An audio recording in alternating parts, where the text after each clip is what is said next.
3, 2, 1, and... Ladies and gentlemen, welcome to Doctor Who Reviews. Absolutely nothing happened this weekend, nothing at all. I don't know what you're talking about. Anyway... Really? I thought something did happen. There was like... Frez, help me out here. There was like a game? Or something? Something to do with a ball. As it's been predicted for the past... No, not handball. Elbow not handball. ball? As that's has the been predicted for the past 25 years, it finally happened. Bible? Football came wrong. And,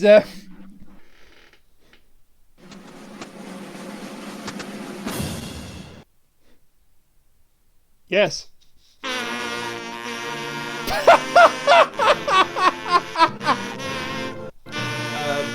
Cat.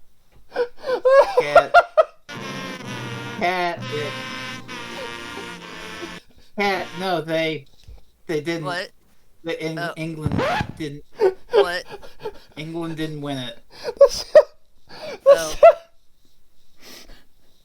The sad tromboning the national anthem just killed me. Oh. Well then, I guess we have to have a moment of silence for Rainiac then. Oh, it's fine.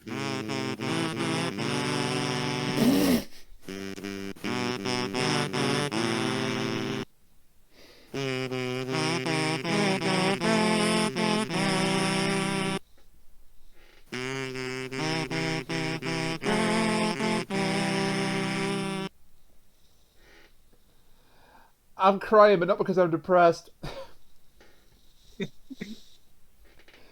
No, we haven't been planning this for a while. I was going to say, how long have you been planning this? Have you been planning this since the tournament began? No, we planned this since England got to the finals. Can I get this out of the way, just so it's it's out there, it's laid out in the open. I get it off my chest right now. Yeah, okay, I'll get it off my chest right now. Italy deserved to win last night. Yeah. We didn't play well enough. That's just what it is. We just didn't play well enough. Well, you guys did play well enough. You lost by 1 point, 1 penalty kick. So. Yeah, but we should never have gotten to that penalty shootout because we should have pressed the game when we had the advantage and we didn't. We just sat back and let them attack. So basically, what you're saying is England lost the football match. Doo-dah, doo-dah. Yeah. 55 years of hurt goes on. Anyway, let's go back to Doctor Who. So, this week we are discussing the Claws of Axos with my two special guests who have just ruined any goodwill they had because they've just sort of been mostly about the football. Firstly, to my virtual left, he is very excited that the Euros are over and it has nothing to do with football. It's Freezing Inferno. Hey, Rainiac, why don't you tell the lovely people the statement you made while shit was going on? I might have made a promise that I would watch Symphogear when the Euros were over. Hey, Rainiac, what just ended yesterday? Guess what? The Euros are over.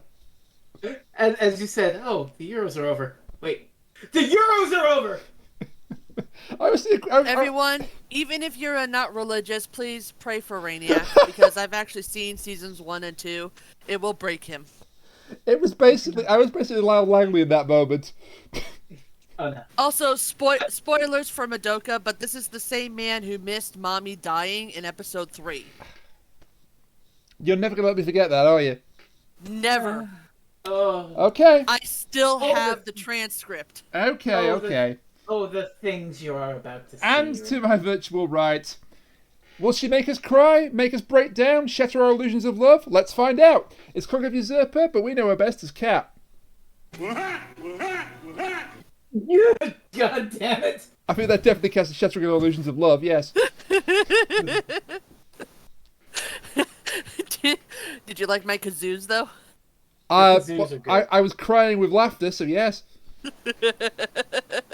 You would not believe the amount of songs that people have done in kazoo. It's amazing. I mean, we've used a couple for the theme for this podcast, so... Yeah. Kazoo's good. Tim Curry Clown, not good. Claws of Axos, fair to middling. It exists. So let's just talk. I don't really have any much of history in the way of Claws of Axos, but it is a writing debut by a pair of writers, Bob Baker and Dave Martin, who we've covered their work on the show before in stories like The Three Doctors and The Armageddon Factor, which we picked completely randomly, Yeah. which are stories we liked. Armageddon Factor was like okay, but Three Doctors is held up as a classic. So, their work has been up and down over the years. It's been like, as you said, fair to middling. Also, they did this one thing in the mid-'70s that you probably don't care about it. They invented this character, like a robot dog, but who gives a shit about that? We ain't talking about right now. Excuse me? I do know one fun I fact about find this relevant to my interests. I I do know one or two interesting facts about this story, actually. It was I originally have planned. a book that is signed by this man, literally. It was originally planned as a second Doctor serial. Oh. 7 parts. It was Interesting. very different though. Aliens landing in London in a skull-shaped spaceship, and they loved the idea of the story, but the budget was too high for it, so it had to be scaled back. They made this instead, and you can tell where the budget went. Working titles for this Yeah. included The Gift, which is apropos, The Axons, and Vampires in Space, I think it was. Was it Vampires from Space? And that last one actually made it onto a couple of prints by mistake. So then, shall I begin with part 1? Okay. Okay. Let's.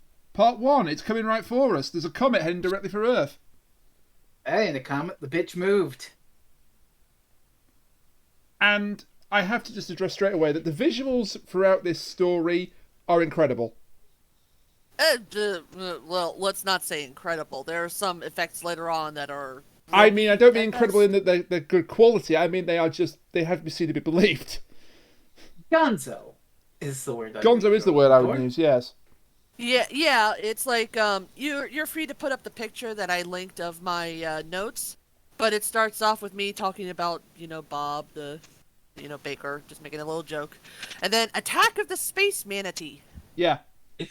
Oh yeah, and this is just what the story is playing its cards, because you see this yellow thing flying through space, and you get a hard cut to a spaghetti monster. I was going to say, special coming about the flying spaghetti monster. Special cameo by my cooking. Wait, I thought you baked cookies and stuff. Yeah, but that's baking. Cooking, not cookies. Uh-huh. So, Nah, I'm just kidding. I'm a very good cook, so, yeah. It was just a lame attempt at a joke. we'll get into the way the visuals play havoc on your senses a little later. Oh god, it's an assault at some points. But, Oh, yes. But once we realize that this yellow thing is heading to Earth, well, we cut to a man opening a top secret folder. oh no. Oh my Which is gosh. hopefully I labeled in laughed giant letters. so hard when I saw this scene because they have top secret written on the folder, but it's all lowercase and it looks absolutely ridiculous with the font they chose. So I literally had to pause the video and just laugh for a few minutes. And this actually preceded the spoof film Top Secret with Val Kilmer, so I've never actually seen that. it's Am I kind just of very- funny. Peter Cushing has a cameo in it, and they had to do an entire scene backwards because he speaks backwards. Oh jeez.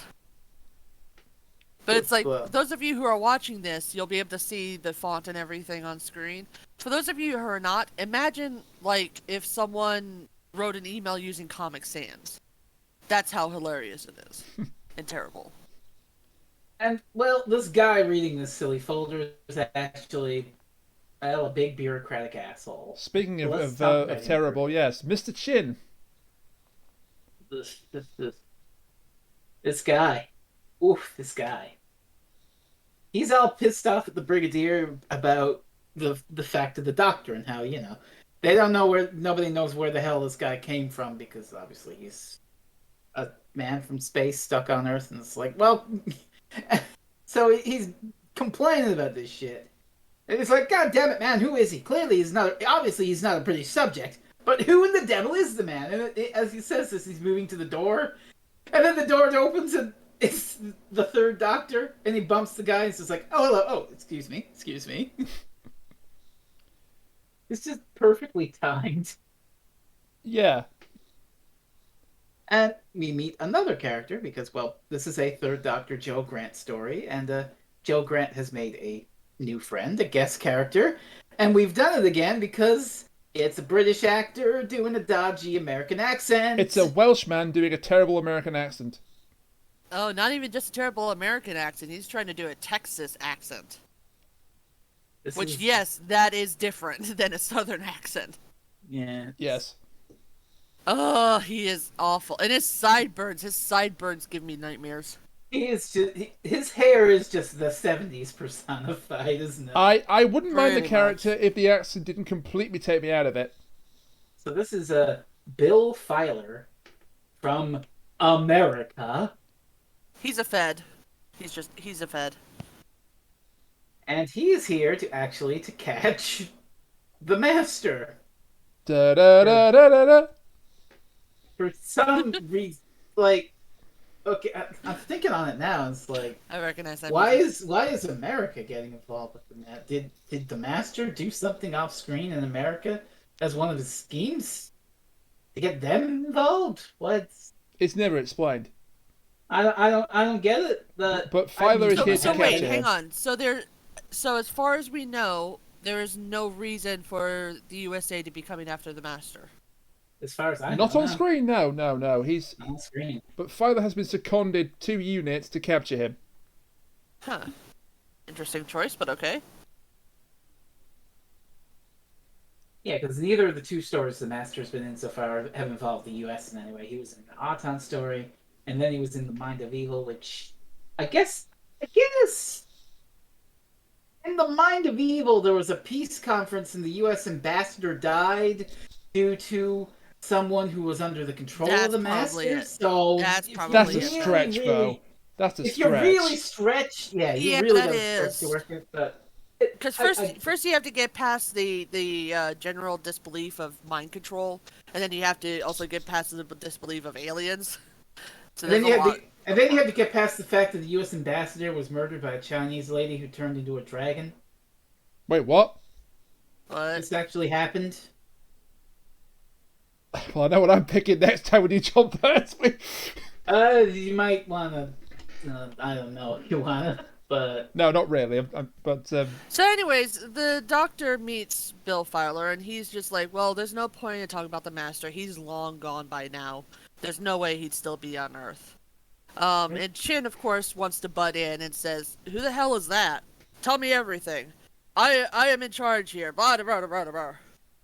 There is a great exchange between the Doctor and Mr. Chin.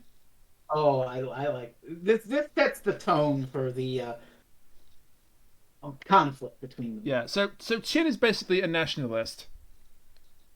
He's a Brexit, 45 years early. Essentially, England first, and the Doctor calls him out on this. He says, "England for the English. Good heavens, man! I have a duty to my country, not to the world." Laughs in Brexit.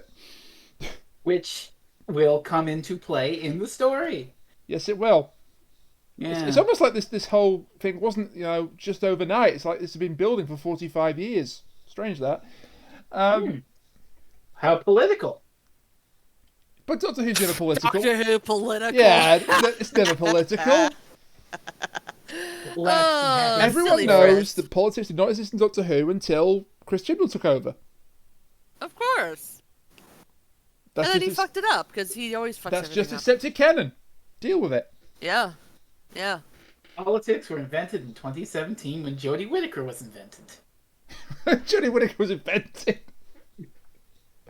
Like she was just I know it was invented twice in that like she was just grown in a lab somewhere. That's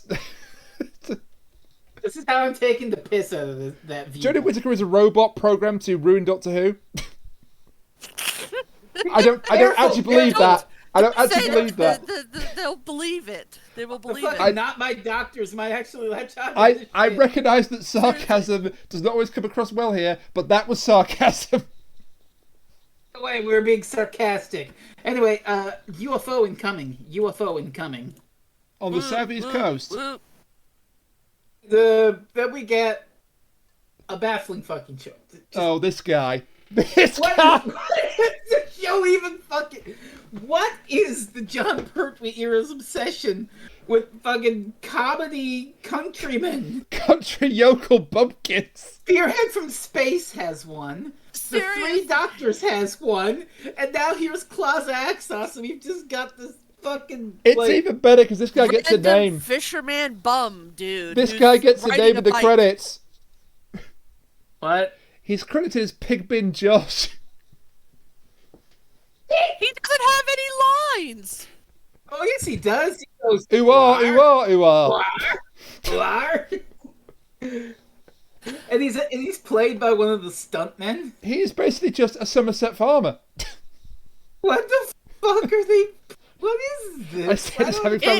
It's so confusing at first because literally it goes from here's the doctor and everybody in the room watching the radar, and then it cuts to a man approaching his bike. He looks around, doesn't see anything, no ships land or anything like that. He just leaves. Cuts back to the doctor. Cuts back to the man just like fucking around with this new bike that he found, trying to see if it would work for him. Yeah, and then he throws it down. Yeah, he goes to the dump, I guess. Just like, yeah. I guess in England you'd call it a rubbish tip.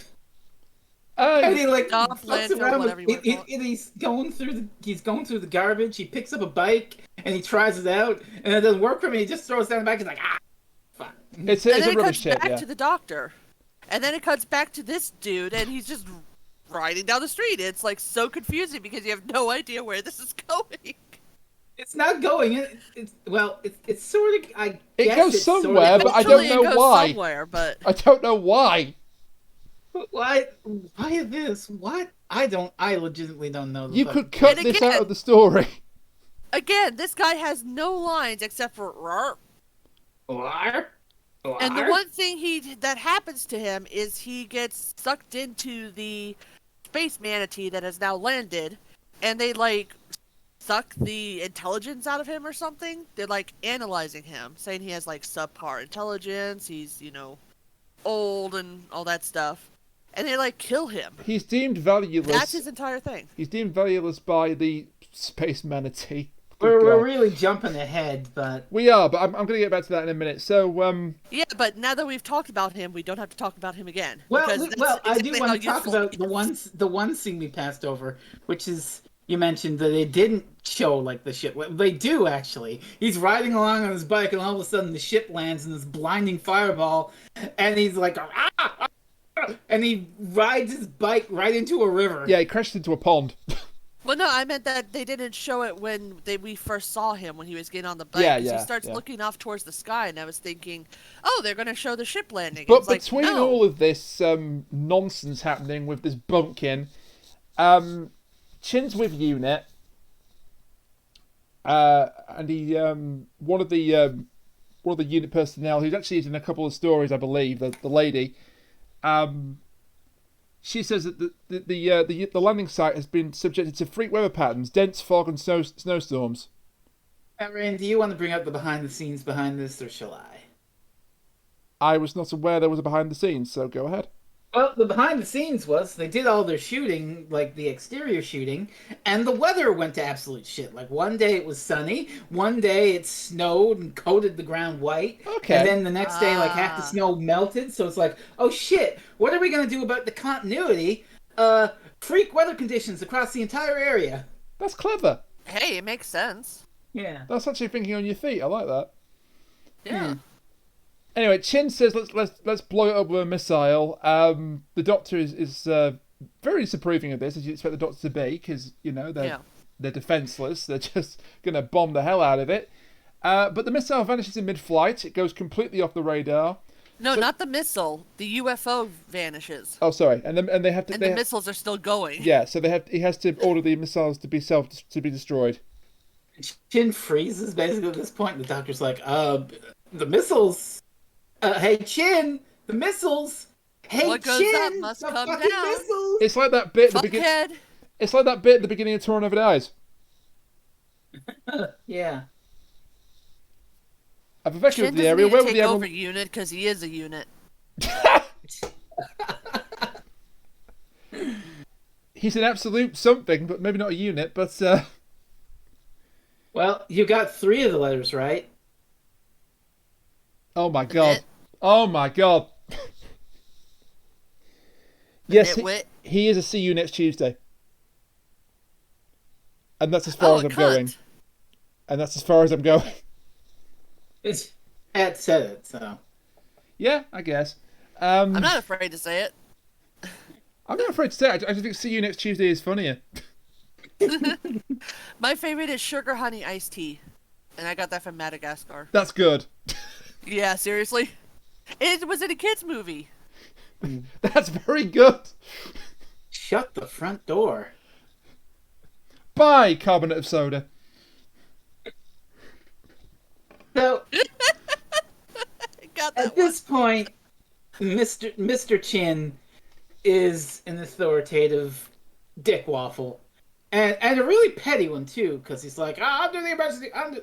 I'm taking charge of this investigation. I'm in charge. And he also is a petty little bastard to Filer. He throws Filer out. Yeah, Filer's like, what can I do to help? You're not supposed to be here. Now get out of here or I'll have you arrested. And the brigadier sticks up for him and is like, what the fuck? You're being incredibly rude. And Filer's like, no, it's okay, Brigadier. I can tell when I'm not wanted. Anyway, good luck. And Filer heads out. And this is where we get, we alluded to it, but our comedy bum friend, who fell into the river, he sees I guess we're calling it the space manatee now. It looks like a giant leg of ham. When it opens We're up. calling it the space Buried in manatee. the ground, and he walks up to it, and he says this one line, Lar? Lar? Hey, oh, he's like that dude from Hot Fuzz who only speaks in grunts. What was his name? Oh, Lars? yeah, one of the coppers. Lar? Yarp. One of the police officers can't speak in English. No, it's one of the grocery boys. Oh yeah, the Yarp guy. Oh yeah, the Yeah, guy who hits Yarp. with a peace lily. Yarp. Nar? They have a fight and he hits him with the peace lily. Yeah. Can I also just go ahead and read out what I wrote for this because it's quite funny. Sure. In my opinion. Please do. So I said, oh good, this random guy found a bike. I hope this becomes relevant soon. And then once he crashed into the river, oh good, the dude is going to die from hypothermia now. Is this God. guy's only line grunting? Yes. Because it is. So at this point, he gets captured by the Axos, and, they're, like, looking at him and trying to figure out what he is. And, they just like, okay, he's useless. Chuck him out, and they kill him. May I share my notes? Because I wrote, in tentacle psychedelia land, the bum is being analyzed. I wrote a poem, so... You did. Yes. Very good. Also It's like- analyzing this leg of ham in the middle of Somerset, or whatever the fuck it is, Bill Filer Hey! decides to just go check out the alien spaceship for kicks because he's passing by, or he wanted to check it out himself, I'm not sure. Either way, he also gets... A tentacle comes out of the orifice and sucks him in. I swear this story is more wholesome than we're making it sound. I wrote, now he dead, here comes the Fed. They'll get him instead. Well, he made his own bed. Bars. And that was my poem. It's very poetic, Cat. Thank you. They also analyze Bill here, and they say that he's intelligent, aggressive, possibly dangerous. And I said, well, they analyzed 2 of 3 American traits correctly, so there's that. I pretty much wrote the same thing. It's just like analyzing, aggressive, possibly dangerous. See, if I said that, I'd be called a xenophobe. It's not fair. That's because you're British. It's okay. It's not fair. We're on It's this side of the you. pond. It's your okay. nationality. We're on this Move side to of the America, pond, so and then it's it'd be fine. It's at this point that Unit and friends pick up a message from the ship. and it calls itself. They call themselves Axos, and they're calling Earth, and they're asking for help. And this Brexit fucker, Chin, still is like, oh, they're vulnerable. Now we can blow them up for sure. Yeah, and there is a great line the Doctor gets when it's revealed who's inside the craft. The Axos craft. But we've also, we meet two more characters, Sir George Hardiman and Professor Windsor. Windsor, sorry, not Windsor. They are at the Newton Power Station, the Newton Power Complex. So George, I think, owns it, the facility, and runs it, and Professor Windsor is the scientific advisor. Yep. They're Sir George is a good not too character. important. Windsor is an asshole. Yeah, Sir George is all right. Yeah. I mean, he's more than all right. Remember what he does at the end of part 4. Yeah, true. Yeah. But you're right. Windsor is a bit of a dick. But Yeah. there's a distress call. Axos calling Earth. Axos calling Earth. Request immediate assistance. So they all go in the craft. The Doctor, the Brigadier, Windsor, Sir George, and Mr. Chin. Joe has to be left behind at the station with Sergeant Yates. Because she's a woman. I wasn't going to say it, but that's unfortunately it's the 70s. I did. And then we get something horrific. Hey, Kat, you got something on your soundboard for what happens next? I do.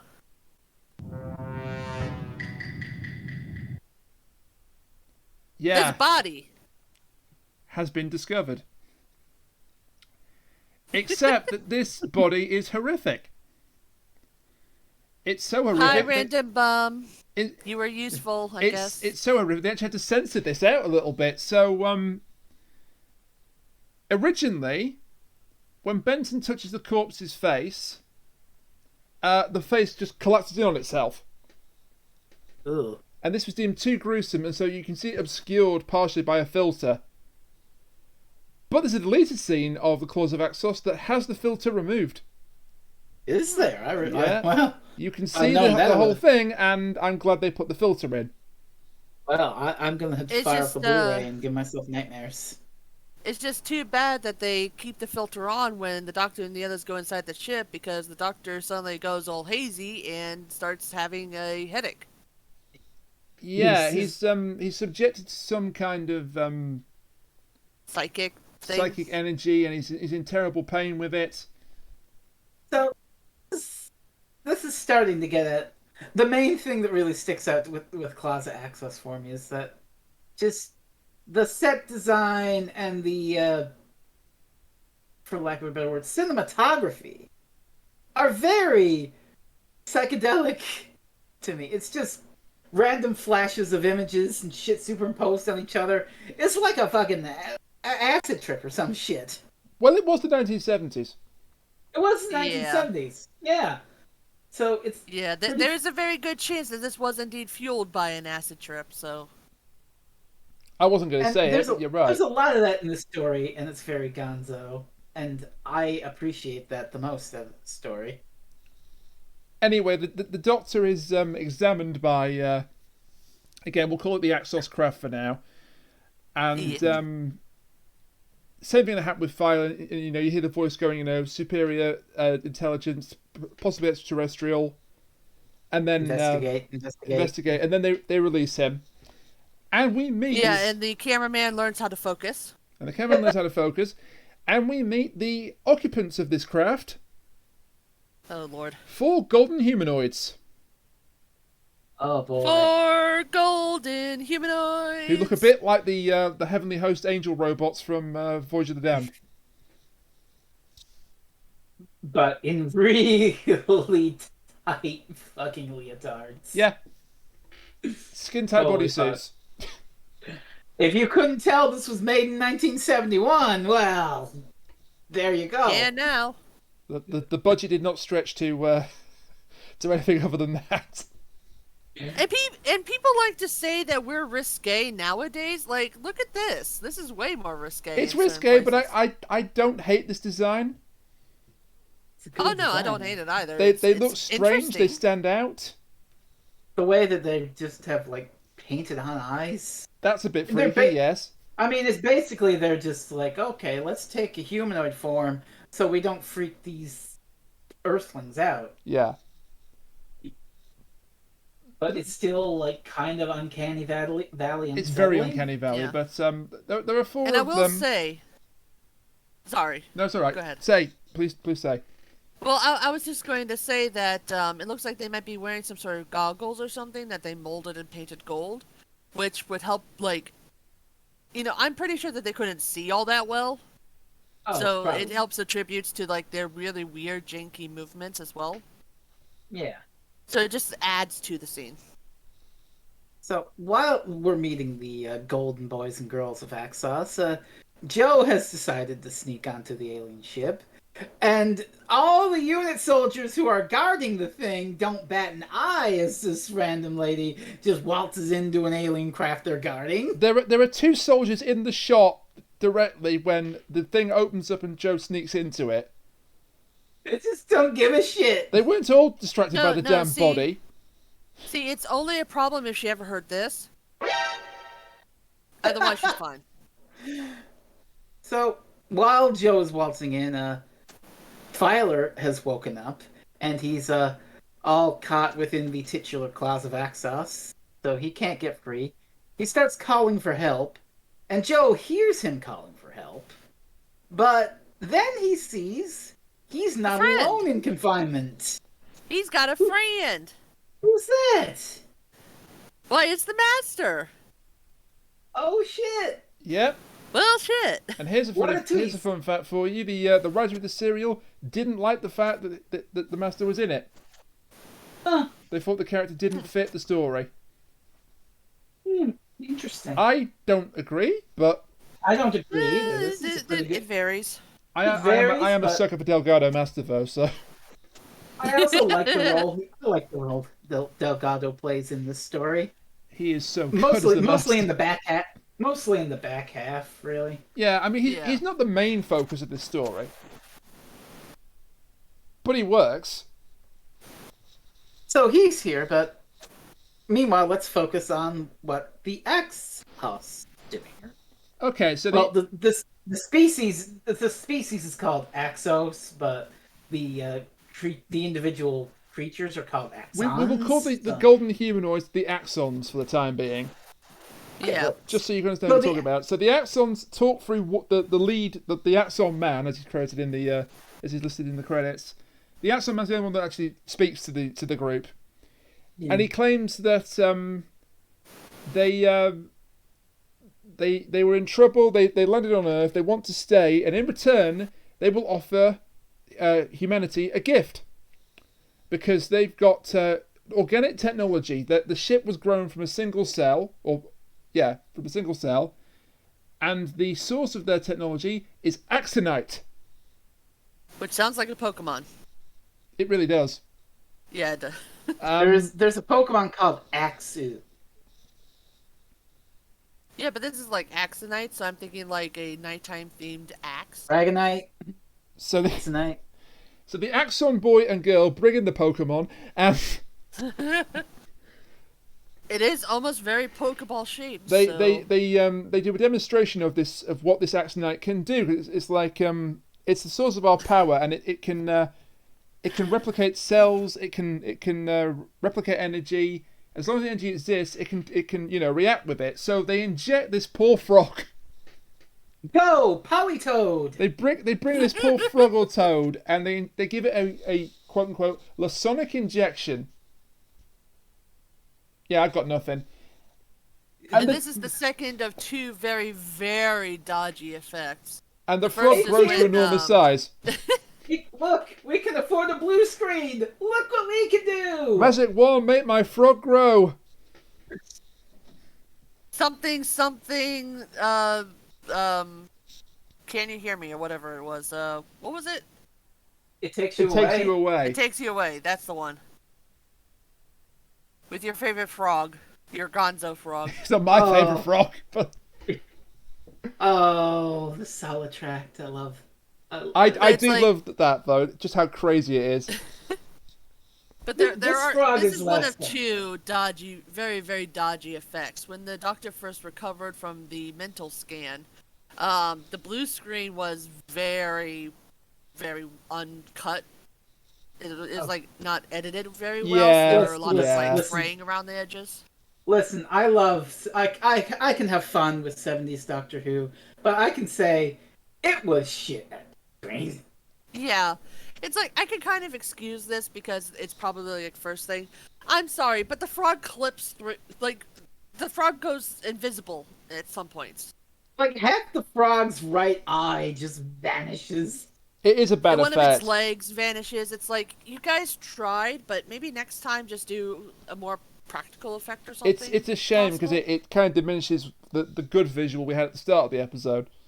Yeah. Well, the point, dodgy effect aside, the point is the axons are like, is this one of your food animals? No, it's just a frog. Oh, sorry, I mean, the French would say otherwise, but yes. but either way, they're like, well, you can obviously see the appeal of Axonite, solving the world's food shortages by making your food animals immense in And the size. process can be reversed. Yep. And it's either Sir George or Windsor at this point who mentions, oh, unlimited food, unlimited power, and Chin is like, I've got to have it. Sir Yeah, George, it's really interesting, isn't it? yeah, How Axonite can like take in all this energy and do all this stuff with replicating cells, yeah. and yet somehow their planet was crippled by a solar flare and they ran out of fuel. Yeah, Yeah. the doctor states this. He's very skeptical about what this is all about. He does get a great line to when the humanoid when the Axons first emerge, and he says, "There's your threat, Mr. Chin." Like And just the then we get disdain to in his our voice. There's your enemy. That's it. Here's your enemy. Which and of then we course get turns to out our to be cliff. prophetic, but So our cliffhanger for part one then, Joe is just walking around the ship when all of a sudden, a spaghetti monster! Ah! Uh, the flying spaghetti monster's back. uh.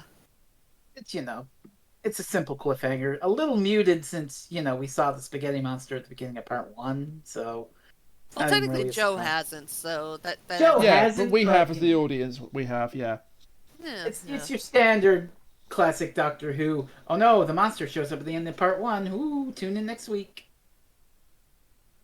It's a very I, basic cliffhanger, but it works. yeah, and I'm not a huge fan of the resolution for this cliffhanger that starts in episode 2. It's like the doctor and the others hear Joe screaming, and they go off to find her. And one of the Axons, the lead Axon, I think, goes to try and figure out what's going on. They get there, and Joe's screaming while standing in front of another Axon, and they're all trying to figure out what's wrong. And she says, "I saw this monster. It came out of the wall towards me. Ah, ah!" So Yeah, the lead Axon comes behind them and says, "Oh, we're very close to the power generator. She probably hallucinated due to the gases in here." It's like, why wouldn't you just say that, that she probably saw the true form and the psychic field around them that shows a more pleasing form wasn't working. Why yeah. not Well, just do that? either way, it's still duplicitous. Also, I guess they don't want them to know that they're spaghetti monsters until it's I, absolutely I necessary. mean, there's really no reason for it. All you have to do is just say, we take on a more pleasing form in order to not scare off people, because we know that our true forms are displeasing to most. Well, they're trying to hide the fact that the monsters even exist. Yeah. The ruse is Yeah, that but the they are the Axons monsters. are just the Axons. Also, just to roll back a bit, while Joe is screaming her head off and potentially in danger, and the doctor's like, "Oh no, what's going on with Joe?" Chin doesn't give two shits.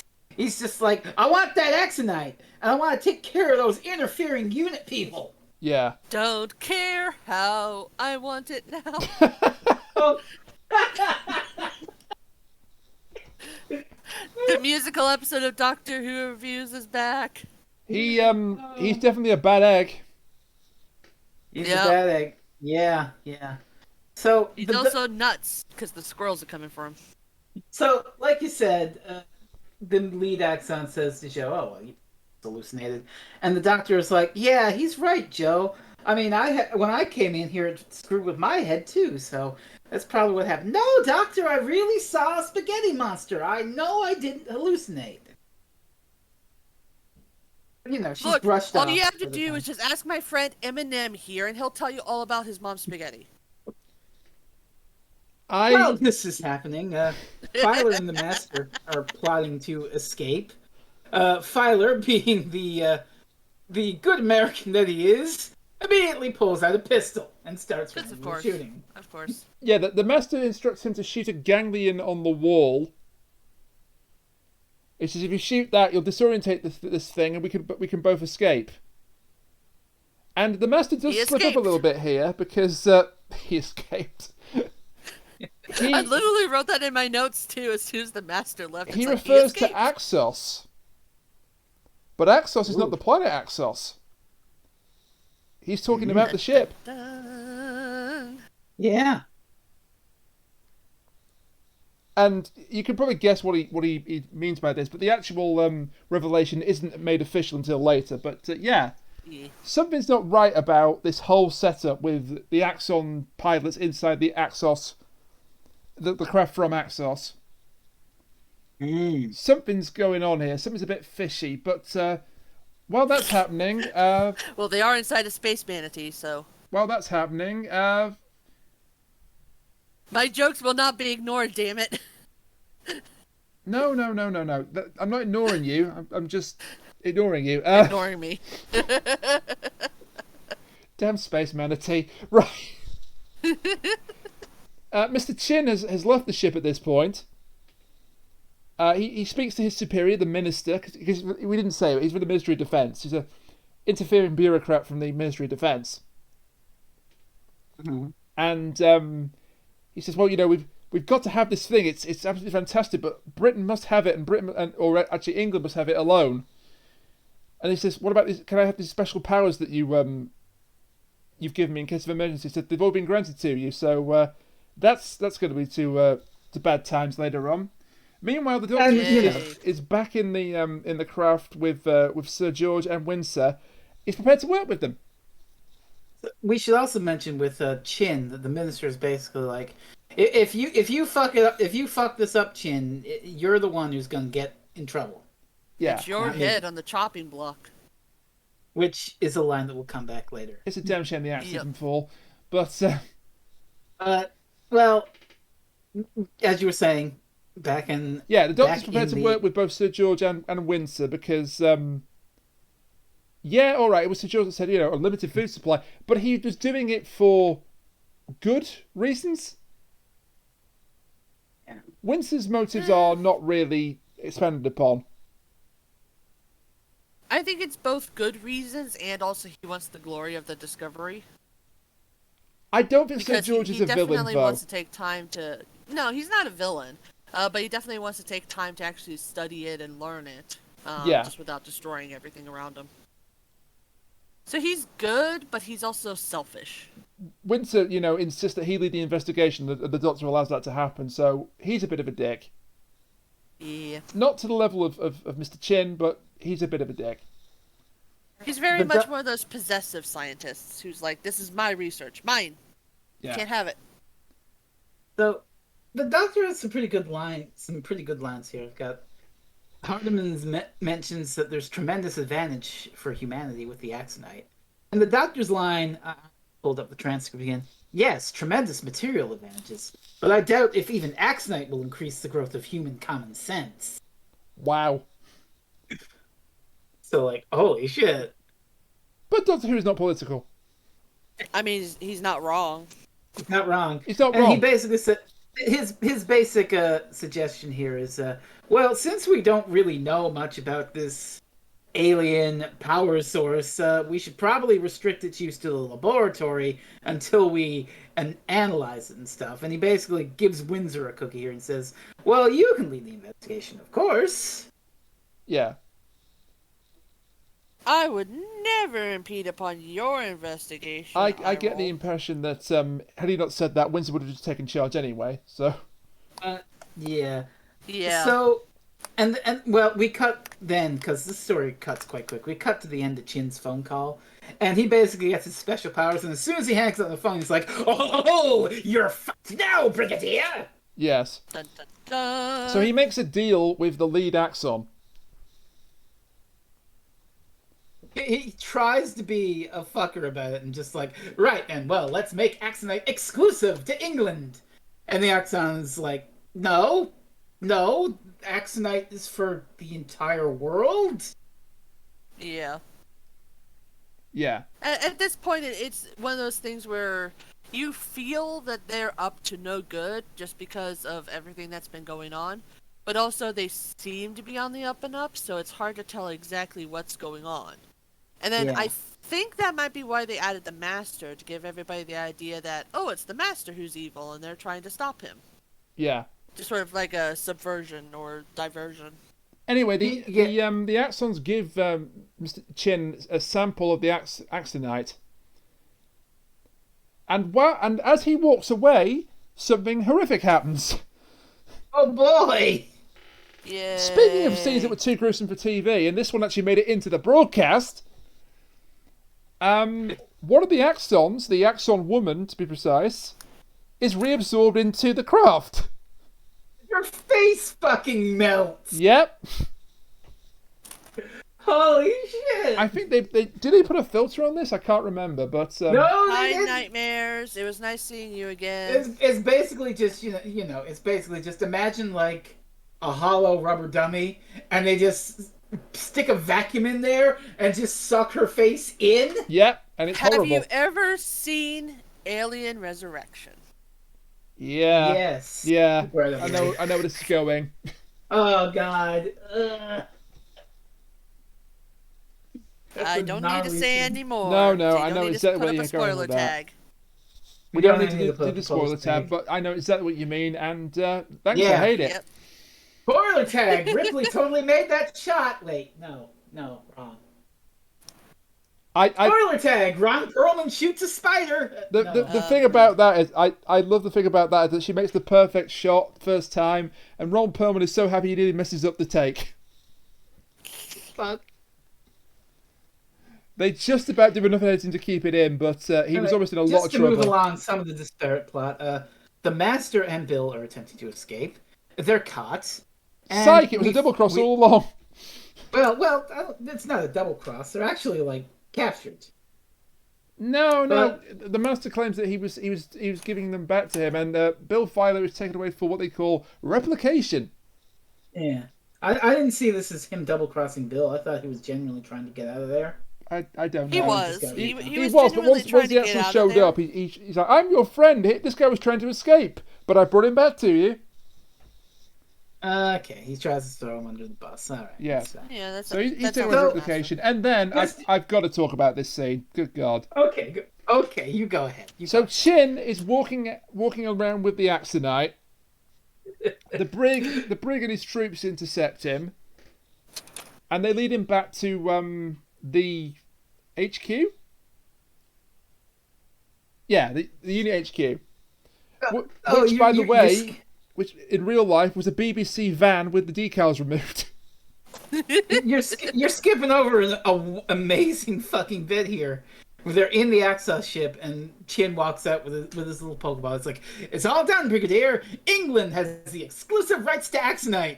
And the Brigadier is just like, no, Mr. Chin." And he literally pulls his pistol out and is like, "I'll be taking that, thank Yeah, you're you." right. You're right. But this is the bit I wanted to get to, because Yeah. when you said there was Chin. like a Brexit analogy in this, here it is. Hey. So Oh, they go back to boy! the HQ,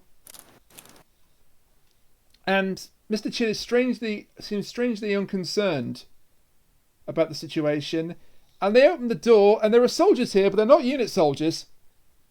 They're just like regular soldiers. I Yeah, assume? one of them the leader played by the late Tim Pigott-Smith, who looks very young here, really young, and May he rest in pepperonis. basically units placed under arrest by Chin using the It's just authority like, of the "Ha, ha, ha." army. And the captain's not happy about it. He's like, I'm sorry, sir, I have my orders. I'm sorry, I have to do this. Chin better take some blood pressure medicine because he's turning really red, so he might become the Crimson Chin. Okay, that one got me. That one got me. So Chin is basically just like, aha, you're arrested because I say so. I'm the one in charge. Me. Now put these guys under guard 24 hours. Don't let them talk to the UN or anybody. We can't fuck this deal up. England first. Give me back my Axonite. Yoink. So I'm gonna draw a Vaccinite. I'm gonna draw a Vaccinite. He takes the Axonite. Here's the thing with Chin that I realized when I was thinking after the story. He's basically Stallman light, isn't he? Is that a Star Trek reference? No, Stallman, the asshole scientist from Inferno. Yeah, he. Oh, is. yes, he kind of is. He's just like, you have to do exactly what I say because I say so. Yeah, he doesn't pull a gun, but he gets the army to pull guns. Yeah. Typical politician. He's flaunting his political dick around, being like, I'm in charge. And he's not done Do what I being, say because- he's not done flaunting his member because the Doctor has got back to Joe. Or rather, they've got back, and they're having a conversation, and it turns out the Doctor actually always believed what Joe was saying, that she did hear Bill's voice. I need to talk about this scene just because it shows the editing. But Yeah, the editing. I was gonna say the same thing. so like, Terrible editing. let's just roll with this. So Chin arrests a unit and takes him off, and then cut to Bill Filer in psychedelic land, just flashing shit. Whatever. Like he's being scanned by Axos in this replication sector or whatever. And we just cut right back to the Doctor and Joe. Oh, of course, Joe. I always believed you when you said you saw the monster. I just yeah, and then Yeah. cuts back and forth. This is rapid psychedelic acid trip. Oh no, flashback you're not nightmare. talking about what I'm talking about. Oh, I think I know what you're going to talk about. What I'm talking about is in the scene where Joe and him are talking about Yeah, I the caught dead this guy. too. In the beginning of that scene, they do a panning shot where they pan over towards them, and you can actually see Chin waiting in the background for his cue. Yeah, you can. Yeah, you caught that too. Yeah. Yes. I lost my shit. It's literally just the actors standing like there's a shelf or like a shelf or something next to the door out, and the actor is just waiting there, just barely visible. He's just waiting to for the part where Chin comes in and is like, "You two are under arrest too." You would be surprised how many you'll be amazed how many times that's happened in older TV shows and films. It's wild. He's just so he's just standing there while the Doctor is saying all this. Standing there cradling the mineral. Yeah. Yeah. And So you're anyway, right. the Doctor and the Joe talk a bit more. He gets a horrible line about Bill Filer. Oh God. He says, as far as he's concerned, that man has ceased to exist. Well, he's not English, so fuck him. Brexit means Brexit. And we're going to make a success of it. You sure about that? Did I write? Why did I write that? I don't know. I'm just. Oh, this is why. Oh, this is why I wrote that. I wrote, "You fucking tell him, Joe. Holy fucking shit." I was like, I didn't know why, and then it's in response to the line you mentioned. That as far as I'm concerned, he ceased to exist. And Joe was like, "As far as you're concerned, Mr. Chin, nothing exists except this contemptible, underhanded deal." Yeah. Get his ass, Joe. Joe's really good in this. I have Drag to say. him. She's like really excellent. Joe's really good in most things she's in. Oh, and yeah, but I haven't seen most things she's in. So Joe is arrested, as you said, but the Doctor is forced to work with Professor Windsor. Windsor asks, I need the Doctor to work with me. And Chin is basically a massive asshole here. Because and he's petty too, because he's just like, Okay, fine. You work with Windsor, but the slightest hint of delay or sabotage, it's your head on the block, not mine. Basically, throwing the words back that the minister said to him to inflate his own ego. Yeah. I'd say the cat hit the button, but I mean, if you want to hit the button for something, why don't you hit the button for the part where another bill filer superimposed over the first bill filer walks out of the first bill filer? And speaking of dodgy effects,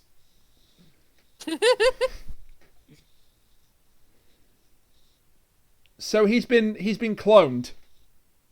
Been replicated by Axos. And he's ordered by the Axons to find the Doctor and bring him back to them. And while that's going on, the Doctor's a Time Lord. We get confirmation that there was indeed a double cross. The Master was working with the Axons. He made a deal to save himself in exchange for planet Earth and destroying the Doctor. Yeah, the death of the Doctor was his main price. Just one part that he forgot, and that was to, essentially deal with his freedom as well. He also didn't tell me he was a Time Lord, and they found that out when they scanned him. So they're not best pleased with him, so they do not grant him his freedom, but... Well, we'll get to what the Master does to get some partial freedom later on, but... Before that, the Doctor and Windsor head to, it's part of the power complex, and Windsor is showing the Doctor his particle accelerator. Yeah.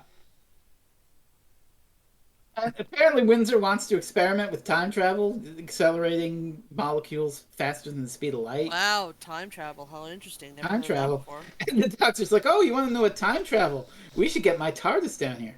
TARDIS? Are you fucking having a go at me, Doctor? What kind of bullshit is that?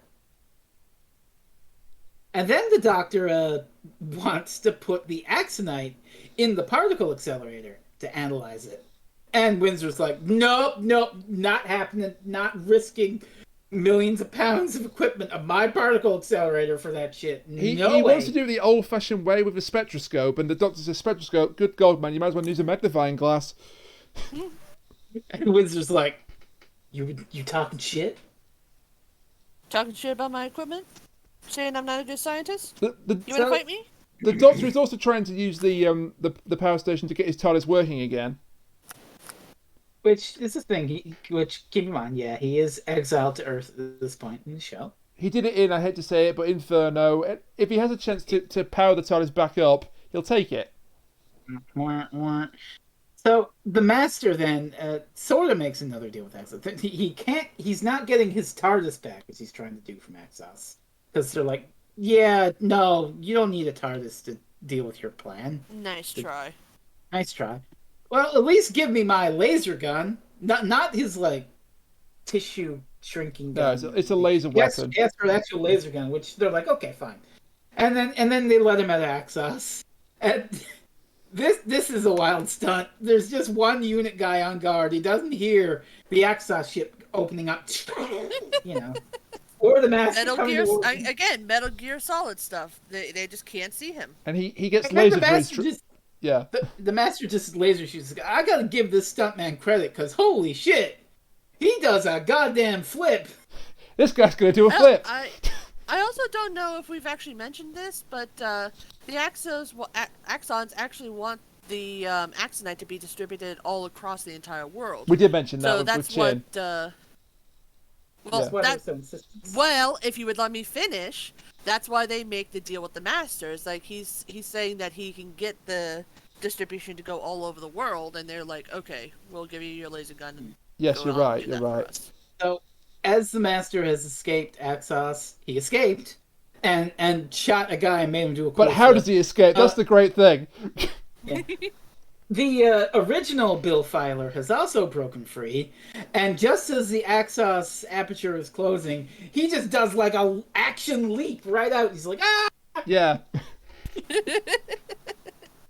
It's actually quite amusing. It is amusing, but not as amusing as this next bit. So the Master has to get to Unit HQ. You know what I gotta do. You know what I gotta do. All right. But Or that you can talk about the cool fucking. Okay, well, we get our James Bond moment where the Master recognizes a truck that's heading for Unit HQ, and he just dives on top of the bed of the truck. I mean, it's obviously it's a stuntman who jumps on the truck, but then you get the close-up shot, and Roger Delgado really is on the back of a fucking truck. Yeah, he really is.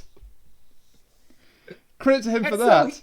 Well, it's another stuntman who's like slowly shimmying along the side of the truck, but still, it's a good effect. On the close-ups, it is Delgado, yeah, but he gets into the inside of the truck and he hypnotizes the driver because No, he doesn't. He doesn't. This is the thing. I know you're trying to skip over it, but I got to mention it. He doesn't get inside the truck. The driver is just driving, and he happens to take a glance at his side view mirror, and he sees the Master in it, and that's how the Master hypnotizes the driver. You're right. Foiled again. Hit the button. Doctor Who mirror alert. Whoop, whoop, whoop, whoop, whoop, whoop, whoop, whoop. Just through a goddamn mirror. And unless you thought the mirror talk was done, we got a fun bit now. So, the Doctor is by himself in the particle accelerator chamber, whatever you want to call it. And hey, it's Bill Filer. Hey, Filer, what are you doing? What are you talking about? Axos? What? So, this is the Axos Filer who's like, you must come to Axos, Doctor.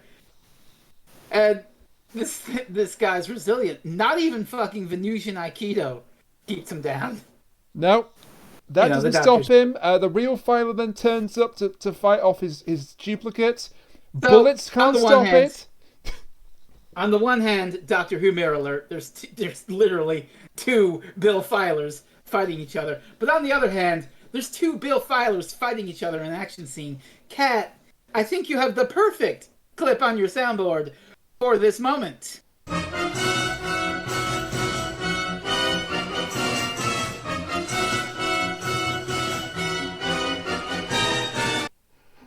There you go. It cut out a bit, but we got the gist of it. As soon as that hit, I was like, "Holy fuck!" Like, we have to use that on the show. This is the perfect use for that clip. It is the perfect use for that clip. Yeah. It's probably one of the few times we'll actually be able to do so. Yeah. So, the Doctor Filer and Axos Filer just wrestle around for a bit. Yeah. And there's a fun bit where the Doctor has one Filer. He's like, I got you. And he's like, no, you idiot. Yeah, and then the clone Filer charges at the two of them. They sidestep. He runs into the particle accelerator and disintegrates into foam. Oops. And before anything can really go with this, the Doctor and Filer get to the Brigadier, and Bill Filer tells his story, and the Brig's a bit incredulous about it, but I think he believes him. Unfortunately, in comes the army because they bugged the entire conversation. Great. Yay.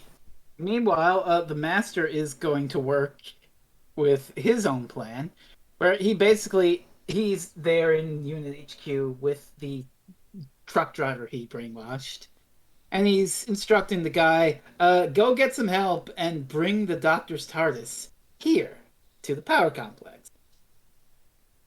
And then he heads into the radio room where the guy who thought that the Axos ship was a comet earlier, he's just trying to get into contact with people.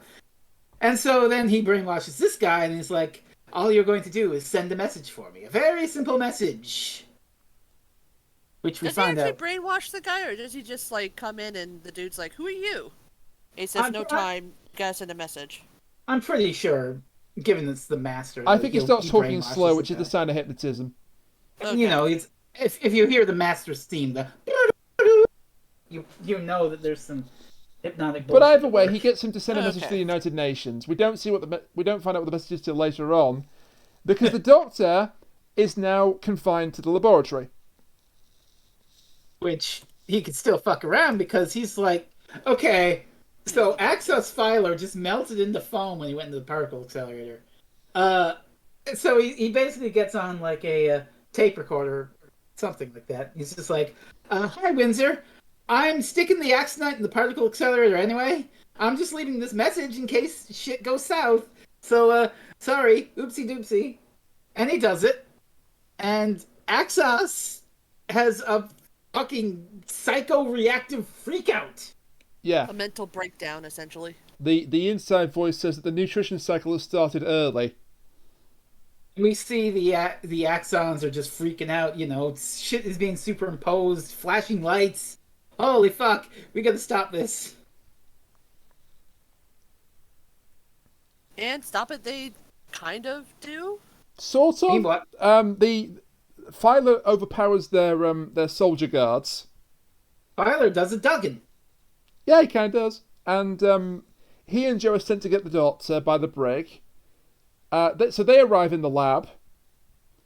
And the Axonite is now smoking and reacting. And then in comes Windsor. Windsor is furious. Well, before that, we should mention the doctor says the Axonite is absorbing the entire output of the nuclear reactor. Yeah. Oops. So, and then Windsor comes in and he's like, "What in the fuck is going on?" What the hell did you do to my machine? Get out, everybody, get out. What are you doing? I'm gonna get this shit out of the container. And everybody's like, no! And He That's how tries he to dies. open the accelerator. He is electrocuted and his body just disintegrates immediately. He melts just like the Lady Axon. Yeah, but they do actually put a filter on this, thank God. I love the last line he has when he's furious at the doctor. He yells, "You stupid quack!" Yeah. Bye, bitch. Bye, bitch. bye, Felicia! Fucking And our Wizard. cliffhanger is twofold here, like origami. Like origami. So the Doctor has a realization with what's happened with the reactor. He's like, of course, I see it now. The axons, the axonites, the craft, it's all the same. It's all part of one organism.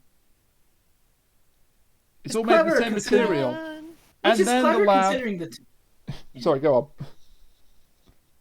It's clever considering the terminology, what axon actually means in biology. Yeah, part of a brain. Yeah. They're well named. I'll give them that. They are well named. So it's like Yeah, a clever Doctor Who little has always been really clever about a little clever things little like twist that, if you're up on your biology, you could have predicted. So that's kind of nice actually. And before he can elaborate this any further to Filer and Joe, the lab is surrounded by these things. Spaghetti Men, the true form of the axons. Yeah. Dun dun dun! And this is resolved at the beginning of part 3. Filer is taken out by a tentacle. He's not dead, but he gets struck by a tentacle and screams and hits the floor. I know you can't help it, but just the way we're phrasing it, the Filer gets taken out by a tentacle. Oh God, no. No. I know you didn't mean it like that. But Take your mind out of the anime gutter. Filer puts on an anime schoolgirl outfit. God damn it. Y'all started it, I just finished it. He gets incapacitated by a tentacle. No, that's it. That's not much better, but tentacle pokes him in the chest. Wait, and no, the creatures surround the Doctor and Joe, and then they turn back into the Golden people and waltz the Doctor and Joe off. I guess. And nice bit of continuity. There are only 3 of them this time because the 4th one melted into the wall. Yeah. Not 8. So the Brigadier and friends are all like free now, and the Brigadier is immediately like, "Get me through to Geneva." What do you mean that Geneva already knows about this shit? What? Which, that's what the Master did. Dun dun dun. So the Briggs storms into the. Well, no, actually, no, he doesn't, because the soldier comes in and tries to arrest him again. And it's like, actually, soldier, I think you need to check your orders from your superiors. They go into the laboratory together. Chin is already there with Sir George. Because of course he is. And they're like, what's happened? Where's the doctor? Where's Windsor? Why the hell is Bill Filer unconscious on the floor? Yeah, so the lead Axon pulls some lies. Windsor fucked up. He put the Axonite in the particle accelerator and he was killed. So, you boys better not experiment with that Axonite again, or our deal is off. He claims that Windsor was vaporized by radiation. And that, we absorbed all the nasty radiation, so it's safe to be in here. How convenient. How convenient. And Also, Filer is, they say he's in a coma, but given that he comes out of it pretty fucking quick, he's just knocked out. It's another lie by the Axons. Yeah. And the soldier guy, the one who arrested the Brigadier and friends before, is trying to say to Chin, Mr. Chin, about the Brigadier, I don't have time to worry about the Brigadier. Yeah, about got that. shit to do. Yeah, about that. The brig is large and back in charge. Hey. Get fucked, Chin. And while this is all going on, the Doctor and Joe are stuck back with inside Axos, and we get a really good explanation here by the Axons to the Doctor about what the Axonite's true purpose is. Go ahead. Axonite is simply bait for human greed. But this story is totally not political. No, not political in the slightest. No. It will Not spread at across all. the planet, and it will allow Earth to be sucked dry. And this is why it was called Vampires from Space, originally. Yeah. Did I put that here? I drink your planet. I drink it all. Where did I put that note? Oh, there's where I put that note. What note, Frez? I was thinking about parallels with the Axons, but that doesn't come till.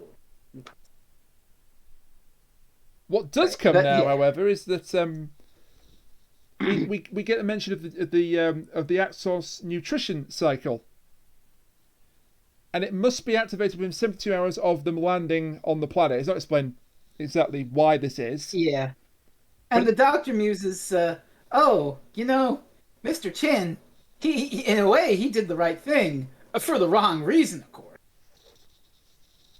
Yeah, because he was his plan was to stockpile the Axonite for Britain, but I mean, which is of course greedy and nationalist, but also kept the dangerous substance from spreading out beyond England.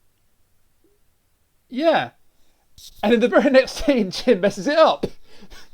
Yeah. Good job. He gets one on job. Now it's not fuck everything he up. gets a call from his minister. Hey Chin, you fucked up, old boy. And he's like, why are we getting reports from the United Nations that they found out about holding Axonite and they're furious, and we need to distribute it worldwide. So make sure that happens, or here's your resignation, ready for you to sign. Fuck. So yeah. And of course, mad. Chin, ever the opportunity to try and save his job, immediately agrees to this. So about that whole, thank goodness for Chin being greedy and stopping them, yeah, it didn't even last 2 minutes. Whoops. You just had to say something, didn't you, Doctor? And well, Filer is in like a hospital bed now in his pajamas. And he's doing that classic thing where he's just like talking in sleep. Axonite is dangerous. Yeah. Do not distribute. Do not distribute. But we do get another visitor, and it's an army liaison officer. This fucking shit. So Benton and some unit boys have followed their orders, and they've taken the TARDIS and placed it in the particle accelerator chamber. Well, not inside it, just in the lab. Let's just call it the lab. And then an army figure. Benton is saluting like an army, a higher ranked army guy. I don't even know what his rank is. He says he's here for a surprise inspection. Yeah. And Benton's a bit like, really? But he orders him out because, outranks him. And as soon as the unit boys are out of the room, takes off the disguise. He takes off his face and it's the master. It's just like, I guess the effect is supposed to be that it was like a perfect mask, and Benton didn't know. But the way it's shown all in one shot, it really is just good. Roger Delgado talking in a Halloween mask. Hello, boy. And Benton's met the master. How the hell is he fooled by this? So the master takes off his little disguise, and he gets out this a sonic lockpick. I don't know, and he unlocks the TARDIS and heads in. He's like, holy fuck! This thing's in a goddamn mess! Oh my god, there's wires and shit. What the fuck has he done with it? He criticises the botch up that the Doctor has done on the TARDIS. He really criticises him for it. Because obviously the Doctor has been, trying to get the TARDIS to work again, so half the... And this feels like a big moment in the show, because, it's the Master inside the Doctor's TARDIS. It's just treated like, meh, okay. It's not treated as a big deal, Yeah, this is the first time this has happened. This should be like the equivalent of Lord Zed inventing the command centre, but it's not treated like that. No. Well, this is only the third Master story, so he doesn't quite have that mythic. True. I guess. But with our other Time Lord in the story, the Doctor, he's still with Axos, and oh boy, he's getting a psychedelic interrogation. You see, the actor's name is Bernard Holly. His face, the Axon face, just sort of rotating at 45-degree angles. It's not even rotating all the way around, which would probably would look better, but it's just like going slightly to the left and slightly turning to the right again. If you did that, all I would be thinking is Bill Nye the Science Guy. Bill Nye the Science Guy. Well, yes, but Bill Nye's face wasn't painted gold. It could be if you wanted it to be. So the Axons have a couple of ways to try and get the Doctor to cooperate with them. Firstly, they try bribery. They say, well, you're a Time Lord, and we've noticed while we scanned you that you've had blocks placed on your memory by the Time Lord, so you can't operate your TARDIS efficiently. We can remove that if you help us. And he says no, and he refers to them as a cosmic bacteria, which is a great is a great description of Axos. Mm-hmm. So then they've tried the carrot. Here's the stick, and the stick is, we're going to make Joe age to death in front of you. Which is an interesting effect. They pull this off. This doesn't look too bad now. Yeah, this one's actually pretty good. The body double for old Joe is not credited. Mm-hmm. But the Doctor's like, oh no, stop. Okay, fine. I'll cooperate with you. Just change your back. And whether she was actually changed to start with, or this was just another illusion, I don't know. I don't know. But here's the fun thing about Axos here in this moment. So Axos is basically their plan now is, oh, you're a Time Lord. You know the secrets of time travel. We want time travel so we can expand our feeding range into infinity. A billion planets and a billion times to feed on. And here's where I capped on it. The Axons are just as greedy as humanity here in this story. Like Chin. Chin wants the Axonite for the glory, for nationalism, British glory, stuff like that. So he wants power, but the Axons just want energy. They want to consume everything. Do you know what? I'll allow it. That's a Doctor Who mirror alert. There you go. Yes. So you're saying that the Axons want to go around in time and devour everything in their path? Yep. Like Langoliers?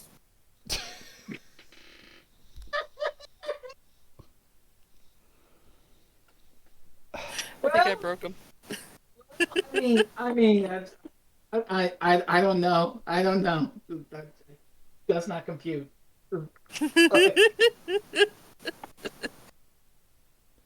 God. So But they yeah. I hear the people now saying, Kat, will you ever stop referencing the Langoliers? To which I say, hell no. we then get a weird bit inside Axos where the Doctor is trying to give Axos the calculations it needs for time travel, but they do it telepathically. Well, this is fun. So it's just John Pertwee closing his eyes and squinting. Like scrunching up his He has face, to and then it think appears on the real wall. hard. It appears on the wall in front of him. And then he says, there you see, you haven't got enough power to do this. And the Axon voice just goes, add the output of the Newton power station to your calculations, Doctor. So he does, and lo and behold, that's how they can get the power to do it. Axos's plan will actually work. Yep. Well, as long as they keep a hold of the Doctor, it will. Yeah, but the point is that so often in Doctor Who, the big scheme just will not work. So while this is happening, Chin is with one of the Axons, and he's basically just like saying, "Okay, right, we'll send 10 units of Axonite to Cape Kennedy. We'll send 1 unit to Ottawa, Canada." Just planning out all the shit. So Chin is just working on the worldwide distribution, getting it all over the world. It's like, we're gonna be rich, yeah. And then one of the Axon is just like, I have to go now. My planet needs me. He almost says exactly that thing, apart from the My Planet Needs Me bit. And, so the Axon guy heads out, and he starts turning into a spaghetti monster. As you do. And the Brig sees it. It's like, hey, wait, hang on, what the fuck are you doing? And, well, he's basically mutated into a full spaghetti blob, just wandering around, and this is a wild scene. So, the Axon just is heading straight for the reactor core. And on the way, there's this one unit soldier who sees the thing, and he's just like, oh shit! He pulls out his rifle, he shoots, doesn't do anything. The Axon, he runs away, the Axon whips a tentacle at him, and he explodes! Yep. As you do. The next two don't explode, they just get, electrocuted, but I just find that funny. It's literally just, this guy's running, a tentacle touches him, and then there's, nothing left. I think they get electrocuted because it's short range, whereas the tentacle explosion is long range. I buy it. Also, that guard had 2 weeks to retirement, and he'd go out with a bang. Oh, God. So I appreciate that one. So the Axon is waltzed into So the Axon has waltzed into the reactor to siphon the energy so that the Axos can get time travel. And this is an interesting bit here. The Master is in the TARDIS fucking around, and then the scanner switches on, which for this story the scanner is just one of the round things. They've just put blue screen over, so they just blue screen the image of outside. Yeah, it doesn't look that great, but It doesn't look that great, but either way, it's weird because I'm thinking, did the Master turn on the scanner because it didn't look like he did anything, or did the ship do it never to show explained. him, hey, something? Did the ship help him to go, hey, if you're going to be in here, there's something funny going on. Just take a peek. Well, as we've learned, the TARDIS is alive, so... Yes. Yeah. As we've learned. Maybe the TARDIS showed him it. Yeah. Several times we've learned this fact, and yet somebody else didn't. Like, hey, who Master, that I know could you're not my be. Time Lord, but you're still a Time Lord, and something's about to go down, so maybe you should get out there and take a look. Yes, TARDISes are sentient, as anyone who watched this story and several others would know. I wonder who would have forgotten that fact. Kat, do you have any idea who could have forgotten that little factoid? I have an idea, but I can't quite remember who it was. It starts with a chib, ends with a null. Mike Myers. Obviously. Don't slander Mike Myers. Obviously. Oh, do behave, Mike Myers. So, the Master heads out. It's like, okay, well, I'm just gonna fiddle with the particle accelerator, I guess. And as he does this, the Brigadier and friends see him. And they're like, Oops. oh, fuck, it's him.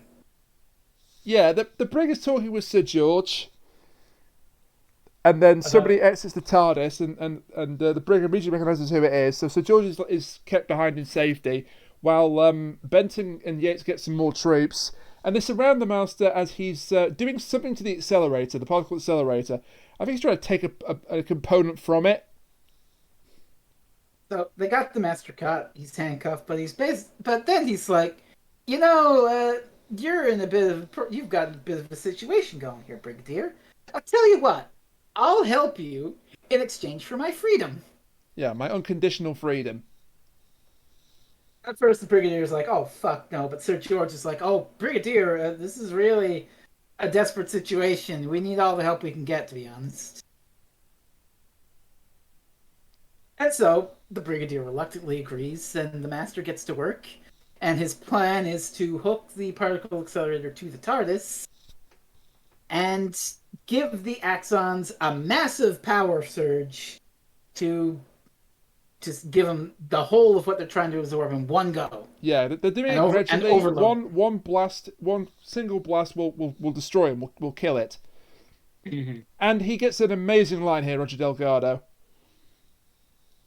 Uh-huh. He basically he says what he's going to do, and then he says and you might want to take precaution, sticky tape on the windows, that sort of thing, whatever you do to protect against nuclear blasts. So he does the thing, and in Axos it's basically just like, we're prepared to enter time field, 60%, 65%, 70%, 65%, 60%, emergency. Yeah, and this allows the Doctor to get away in all the confusion. But here's our cliffhanger then. While he and Joe are trying to escape the psychoactive freakout Axos, which is also affecting their minds as well, like it did when they were both in there before, the Master's ready to enact his plan and blow Axos to shit. But what about Joe and the Doctor? Oh, they'll be killed too. And the Brigadier's like, no, you can't do that. It's either them or the world, Brigadier. Which one will it be? Yeah, and the brig turns away. He doesn't want to do it, but he knows he has to, so he sadly turns away. Filer's also there, and he's like, why are we working with a guy I'm trying to capture? Yeah, I didn't mention that, because Filer comes in later, and he's like, pulls out a gun, he's like, hold it, you! Wait, Filer, he's working with us. Yeah. Are you crazy, Brigadier? Yes. Just do it. I don't like it either, but do as I say. And then we go into part 4, which I don't know if this is a satisfying conclusion to the story or not. Well, we'll see. It's a conclusion, at least. It is a conclusion, yeah. You be the judge, so... but Joe is inside Axos, so the Master's done what he was going to do, and Axos is being really affected by this, and Joe is being affected by a hideous scream. We're having a bad trip, y'all. Yeah, and the Doctor just slaps him in the face. See? He does. He only does it the one time, but it's still a bit of a awkward moment. Yikes!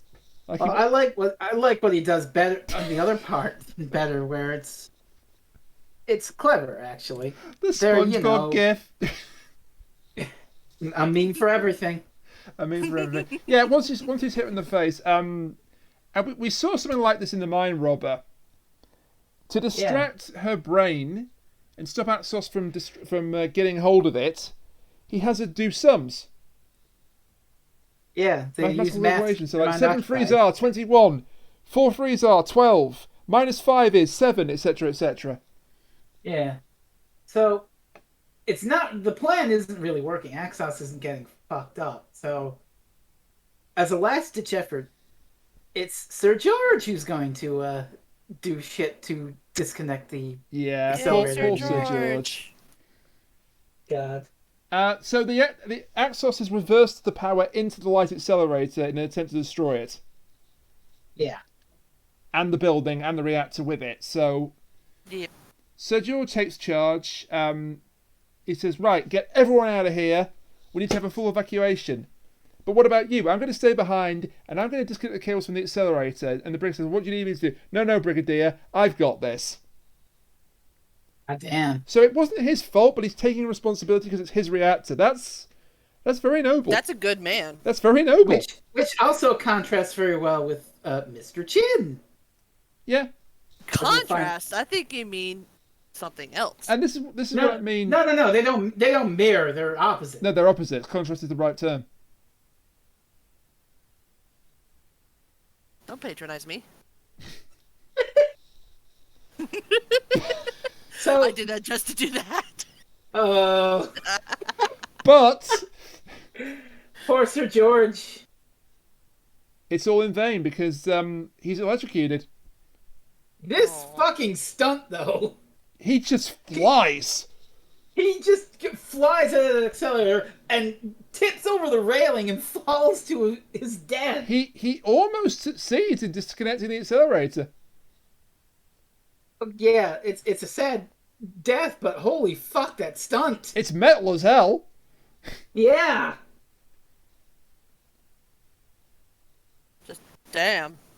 And then 70s knew how to do it.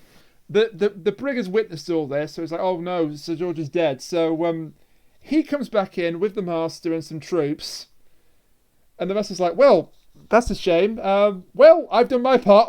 I'll be leaving now because you get my freedom. And the doctor just walks in and stops him immediately. They're just like, wait a minute, we don't know if you've even done what you said you were going to do yet.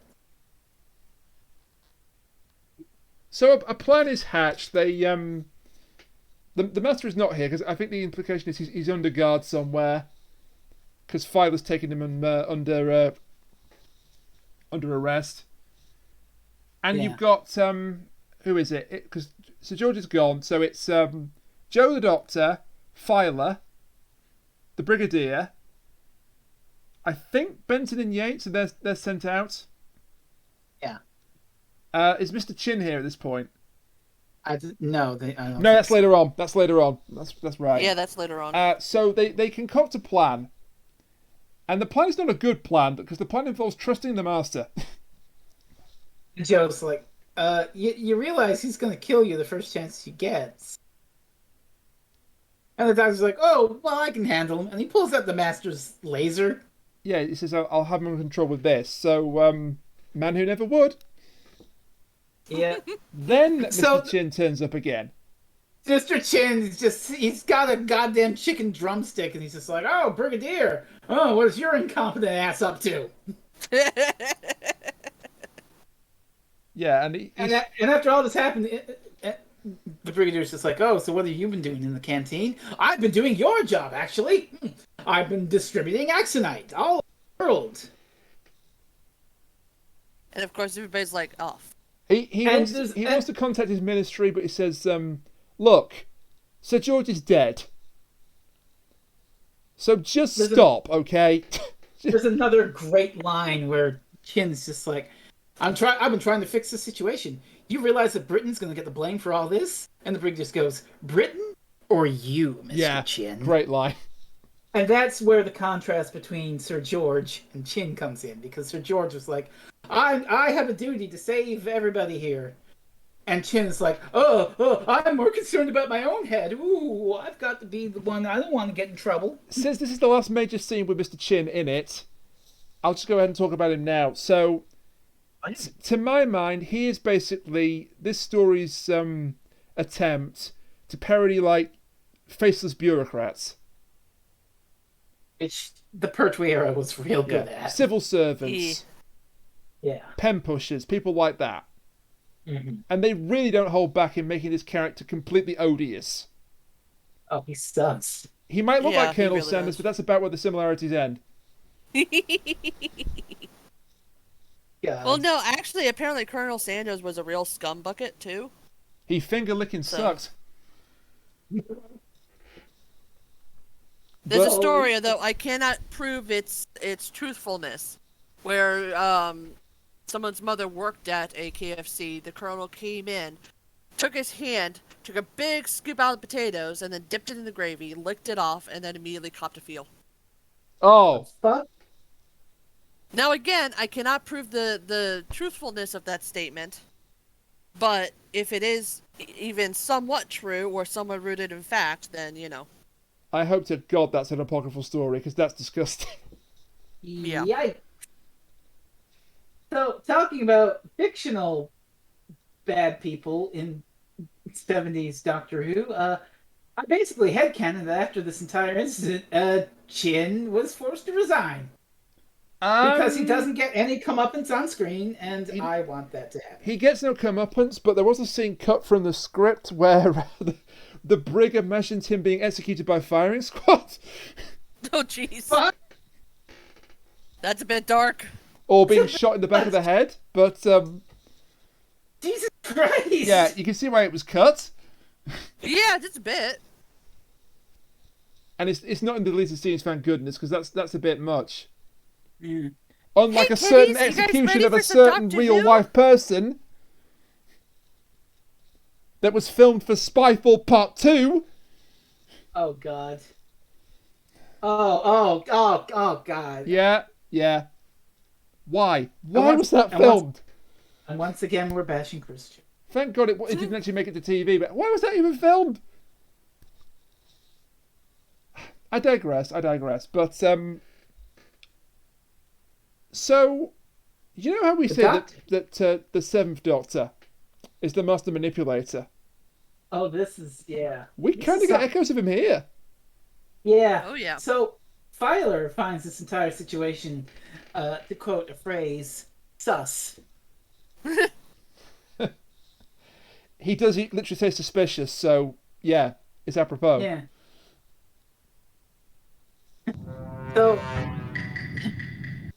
So the Doctor and Master head in the TARDIS, and the Master's like, "Okay, Doctor, so what's your grand plan?"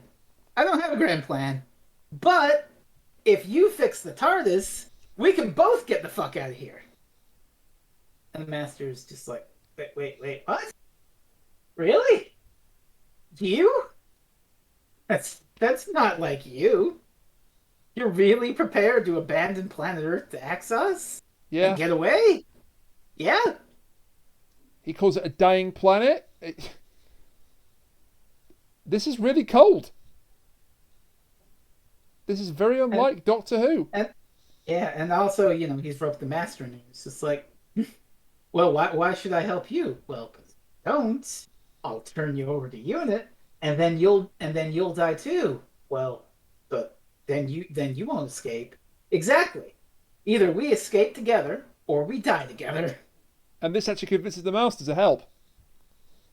And the Doctor, just in case, he yoinks a little vital component out of the TARDIS, just, as insurance policy.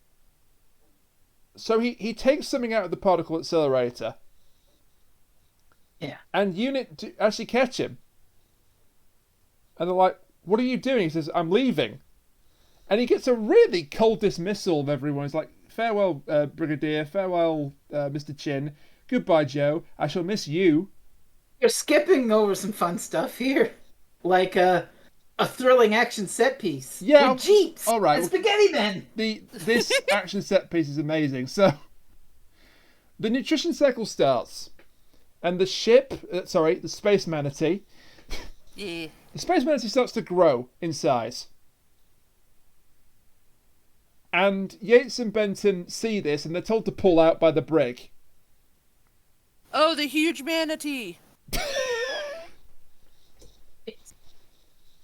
That caught me off guard.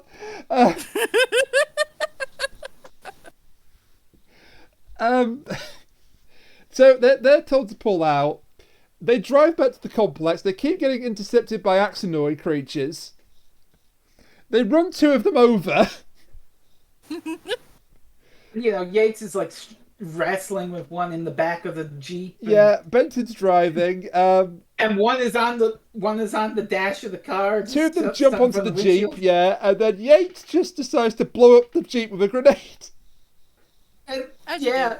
So he and Benton leap out of the goddamn thing. Yates has knocked his Axon off the Jeep by now. So it's just the one left on the windshield.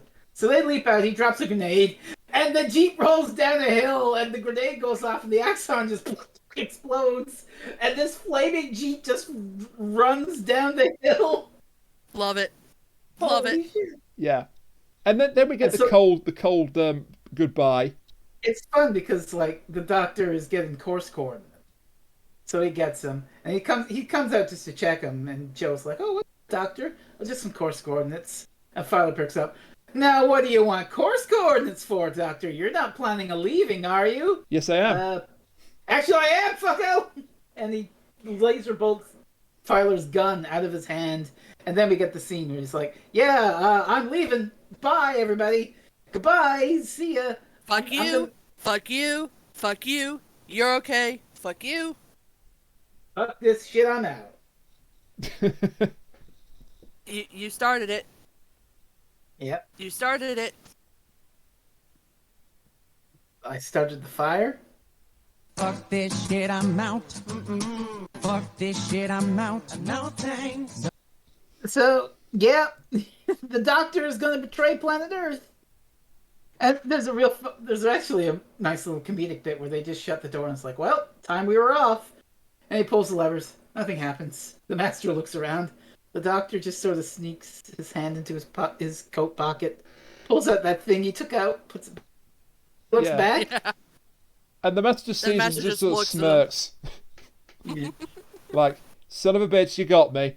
Let's go. Well, then they did it. So they whoosh off that this is working with the Master's help now.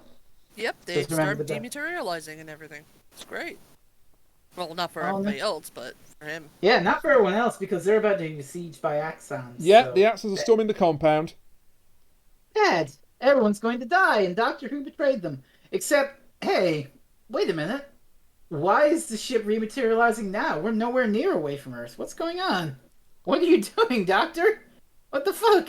And the Doctor pulls out the lasers. It's like, you'll see. Up we go. And he just took the TARDIS into Axos. Yeah, he returned to again. Axos. And then he just pulls a whopper out. He's just like, yeah, so you're obviously going to win. So we came here to join forces with you against the High Council of Time Lords. Lords. If this was your first Doctor Who story ever, You'd think that the Doctor was being serious. you would be so confused right about now, yeah.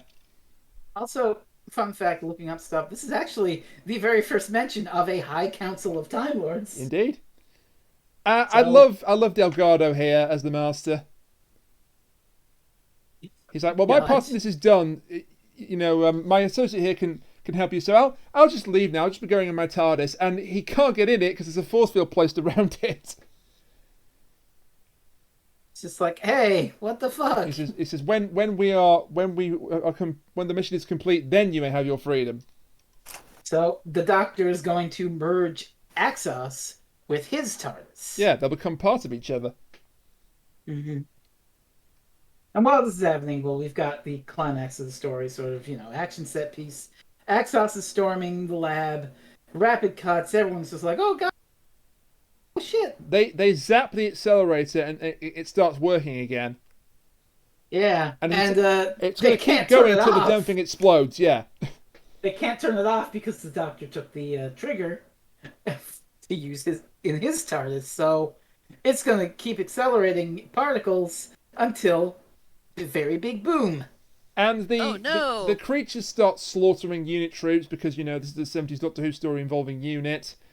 They fire bullets at them. They use grenades. They don't work at all. It's once we'd like to meet an alien menace who wasn't immune to bullets. And then they vanish one by one. And why do they vanish one by one? Because the Doctor had a plan all along. Yep, he pulls He put them in a time loop. like Taffy. Yay. The Master realizes this as he looks at the scanner and just sees, like, it's just a blip going in a figure eight.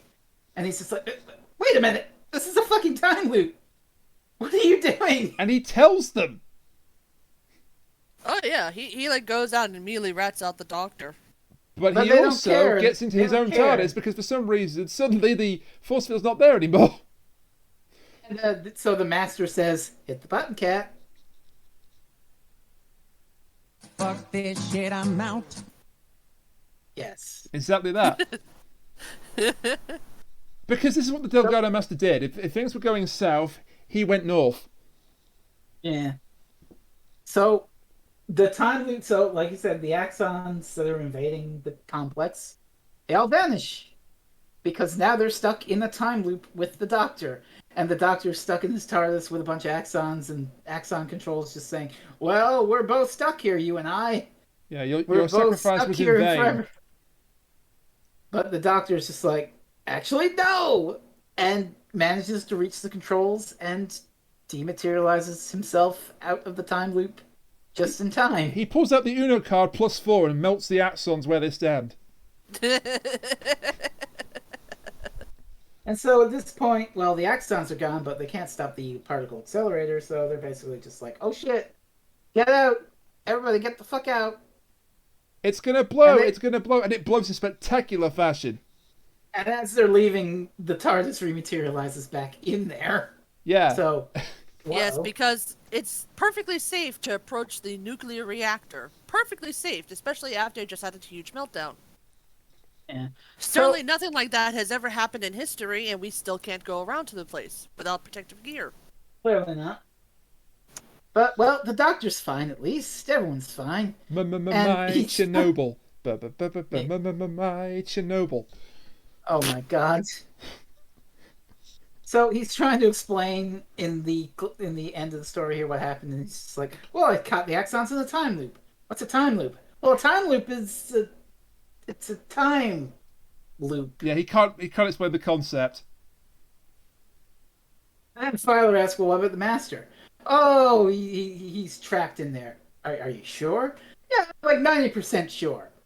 You know, I'm pretty sure." Yeah, it keeps getting He- weaker each time he's confronted on it. There's maybe a slight chance, the slightest chance, that the Master got away. Probably. Yeah.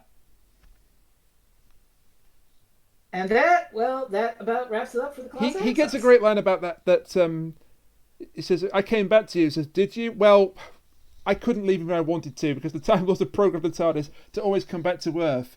It seems I'm something Like of a a galactic galactic yo-yo." Yeah. Oh, that's I a good love line. that. That is a good line. And that was the Claws of Axos. And that was the Claws of Axos. It Who would exists. Yeah, who would like to go? Well, I suggested this, so I think I'd like to start the proceedings. Sure. Okay, go ahead. Okay, so I'm learning more and more as we watch these that the Third Doctor stories are a mixed bag. And while this isn't perfect, I think this is towards the upper end of the scale of the ones we've watched in terms of being good. Now, some of the effects are very ropey. I love, however, the concept of Axos being all one entity, the Axons, the Axonite, all of that. I think it's a very iconic old monster. Would I want to see it back? If they could write a good story about it, maybe. They've already done it with Big Finish. It came back in Big Finish, and there was a Doctor clone made out of Axonite. Oh. Oh. A Which sixth Doctor, Doctor, though? a sixth Doctor story. Ooh. Yes, there's a picture on the box art of Axon Colin Baker, Oh. Wow, that sounds like a real dilemma. and it's God damn it. it's just a very clear Photoshop, but it works, and Is he in the coat? it's just his face, so I don't know if he's in the coat or not, but probably. I'm sorry. I'm just imagining like a gold axon Colin Baker. At least I think he's on the box art. Maybe it was an unofficial artwork somebody did, but I've seen gold Axon Colin Baker. So I'm just imagining that Spider-Man meme, but they're both wearing the coat. and Pointing at each other. the political aspect doesn't turn me off this story because it actually, it actually contributes to the plot. It's not just Oh, yeah. hey, here's a political thing for the sake of a political thing. It actually does have a bearing on the story. Take notes, Orphan 55.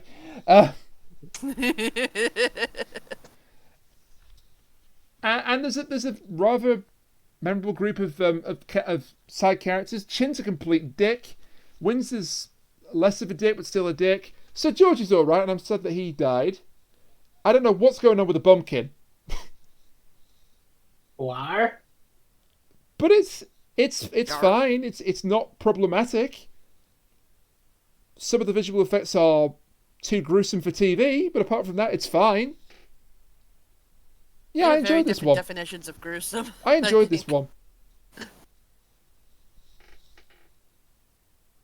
So who would like to go That's next? good. I'll take it if you don't mind, Kat. No, go ahead. I liked it. I enjoyed it. It's got this political aspect to it, obviously, but it's in the right place, you know. Fuck nationalism and human greed, and it nearly destroyed the planet with this clever ruse using our own desire against us. Axos is a neat idea, and really the highlight of the show for me are the visuals. Okay, yeah, the blue screen doesn't always work, but the general just cinematography and visual effecting of all the flashing shit and strobing and superimposed images just creates this, and rapid cutting just creates this real disorienting effect. It really is like psychedelia in the 70s. Like throw some prog rock on and just really mellow out, you know? But aside from that, the actual story, pretty compelling, pretty good. It's not the greatest Pertwee in the world, but like Rainiac said, it is on the better half Pertwee era stories. I would say so. You picked good, Rainiac. You did it good. So thank you for that. Kat, what do you got? For me, this is again a little like the Gunfighters or previous episodes, where it's not something that I would seek out to watch, but if I was given the option, I probably would, just because I know it's still a decent serial. There are some parts that don't make quite a whole lot of sense, but you know, it was the 70s, and nothing made sense back then, except drugs. And you know, it's got the psychedelic stuff, and some of the effects, which we've already discussed about, are a little ropey at times. But otherwise, I quite enjoyed it. You know, the Master was fun, because he's, you know, Roger Delgado. Doctor was fun, Joe was fun.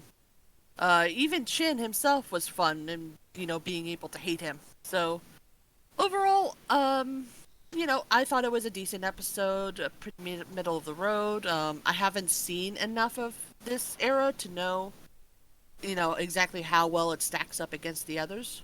So I can't really give a decent opinion based off of that. But as a standalone, I enjoyed it. Oh, that's good. I think we all had a good time with this, and hopefully we all have a good time next week, and are not faced with some trollish, problematic shit. Please God, something The Ark. good again. No. It's time. The Ark. Not the Ark. God, not the It's Ark. time. It's time, Frez. It's time. It's not time. It's never time. We haven't talked about it yet. We've been avoiding it. It's the only thing that we can possibly do. It's the Ark. Oh God. Yeah. Well, you know, sometimes you just gotta deal with these things. Any objections to it? Several. Frez? I mean, several, but I mean, we gotta get. Might as well, right? Get it out of the way. We never have to talk about it again, just like we don't have to talk about. please say Anymore. psych. Are we? Well, oh God, wait. How are we going to differentiate between? And then after we talk about the Ark, if we have to mention it. So when we go, It's simple because or the first one is and the second one is The second one's a sneeze. oh God. So are we actually doing this? Yes, we're actually doing this. Oh boy. Christ. So, everyone, hopefully you will actually join us next time when we go ahead and cover the Ark in space. I knew it! I knew it!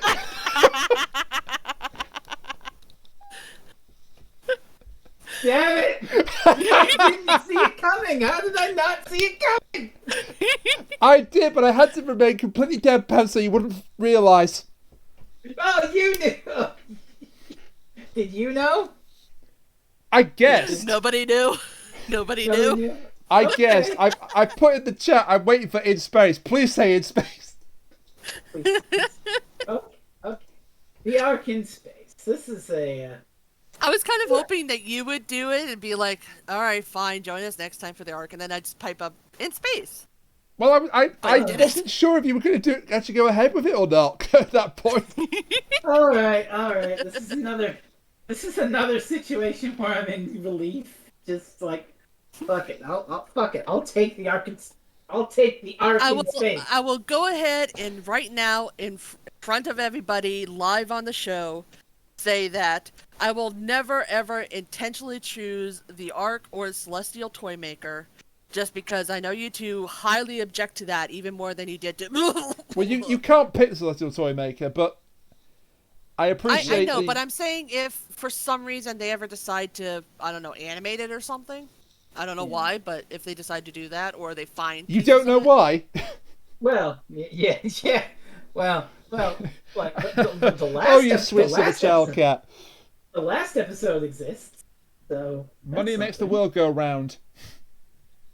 That's why. Yeah. Yeah, but money. would anybody actually want that? Is the question. I mean, there were people that wanted. That's true. Yeah. But yes, for realsies this time. Next time, we're doing the fourth Doctor story, The Ark in Space. You could literally hear Jerry's soul start to escape from his body when you said the Ark. I know, and now it's looped back, and I'm like, okay, fine. Okay. Sure, it's I guess it's traditional Doctor Who. It's very much I know nothing about this. Is it a Sarah Jane story? It sure is. Okay, well that's something to look forward to. And it also contains an imbecile. Oh! Is this his debut? No. Second story. Oh, well Kat's not had the pleasure of seeing him before. No, I have not. I know the joke, but I have not seen him before. Yeah. It's not a joke, it's real. No, I know, but it's also kind of become a meme. People. This is gonna be very interesting, considering you were talking about this Axos story was really gruesome. And that's all I'll say on that. Oh right, the episode's first story is also Tom, but yeah, fair enough. Oh, is it that story? Define that story for with me in the chat. that visual effect. Define that visual effect for me in the chat. Or in a private chat, just so Yeah. Spoil Cat. Yeah, don't spoil me. What have we got? You are on the money. Yeah, it is, isn't it? It sure is. So speaking of gruesome, joining us this time for the Ark in Space. You know, for kids. So, now that I'm relieved that we're not talking about that story, and in fact, we'll never talk about that story. We have it on. We've got it on tape. We've got it on tape. None of us will ever willingly pick it unless we have literally nothing else to do, and we still want to have one more episode. But even then, it's a touch and go situation. We've got that on tape. Right. So, with that relief, Rainiac, where can you find us, lovely people? Well, you can find us on Twitter @ReviewsDoctor. Individually, we're on Twitter. Jerry is @FreezingInferno. Kat is @ConcaveUsurper, and I'm @RainiacDomaniac. You can also send us an email to goexterminateyourself@gmail.com. And yes, I do have something to promote. Yes, I do. I mean, I've never talked about this before. Go on. Well, there's this neat little book called Back to the Empower by Christopher T. You should go and buy it. Well, yes. That sounds amazing. I nearly called it Tell Buy us Back more. to the Empower. Did you catch that? I nearly called the book Buy Back to the Empower by Christopher T. I will say. I was trying to gloss over that, but okay. I'm so used to saying it now that it's slipped out. Beautiful. Look, if you can't laugh at yourself making mistakes, you have no right to criticize other people's Did you have mistakes. anything to promote? Yep. Did you really have anything to promote? You just had to get the meme in there. No, I was just getting the meme in there. I might be going back to trying some gameplay videos in the near future, either on my channel or on my Twitch channel. because I'm waiting for a controller to arrive that will make things a lot easier. Perhaps we can do some multiplayer shenanigans. Perhaps we can. Like Among Us and Among Us. I will say, though, Raina, I will say to our viewers, if you buy one book on Amazon.com this week, make it Back to the 11th Hour by Chris McTier. If you buy 2 books on Amazon.com, make one of them Back to the 11th Hour by Chris McTier, and make the other one a book I bought on vacation 2 weeks ago because I couldn't resist owning this book for the meme of the podcast. It is a book called Mirrorland by Carol Johnstone. Okay. And I finally got around to blasting through it, and it's a really fucking good book. And is the author alive? Yes, as far as I know. Well, that's Carol Johnston's appearance on Doctor Who Reviews podcast confirmed for 3 months' time. I mean, this is the book I bought in the store, so I don't think we're gonna get it. I'm joking. No, but seriously, I saw this book at the Walmart, and it's called Mirrorland, and it has, those quotes where it's like, oh, this is an amazing book, expertly crafted.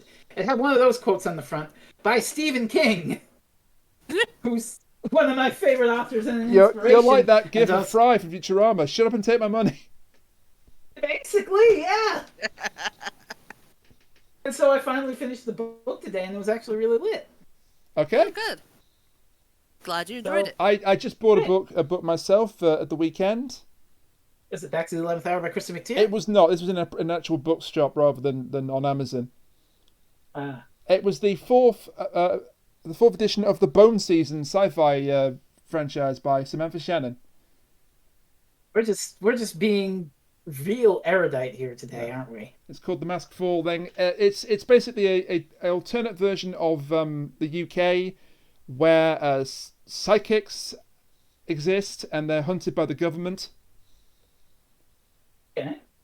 It's really interesting. I've read the first one. I'm halfway through reading the second one, and I bought the fourth one this weekend. Oh no, an AU where the UK is a dystopia? Never would have thought it. I know. Never. Can you imagine? Did she What write a terrible reality Did she that write the would first be. one before Brexit? I think she possibly did, but we're just hawking all of the books today. But yeah. Kat, have you read anything good lately?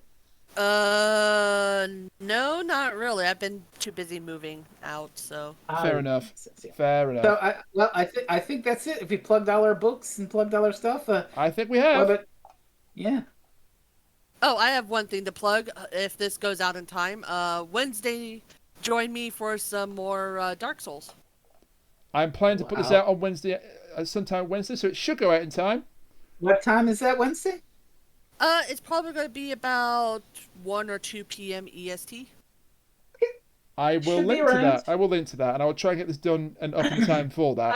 No problem. Be around for that one, so that'll be fun. I don't know if I will be or not, but if I am, I'll drop in. Okay. Say hi in the chat. I think that's all, Rain. Yep. Say goodnight. So thank you to you, the audience, for listening to us talk about the Good Night Cat. Thank you to you, the audience, for listening to us talk about the Claws of Axos. We hope you found it interesting. Thank you to Jerry and Kat for talking with me about the Claws of Axos. I know that you found it interesting because we rather enjoyed it, I think. Mm-hmm. Both the episodes and the discussion. And join us next time for Tom Baker in the Ark. In space. In space! In space, nobody can hear you, fanboy. Which is ironic because the other Ark, the one we're not going to talk about, was also in space. Yeah. Well, I would hope so, considering it's a sci-fi show. Thank God it wasn't called the Ark in space as well. Yeah. Until then, bye for now.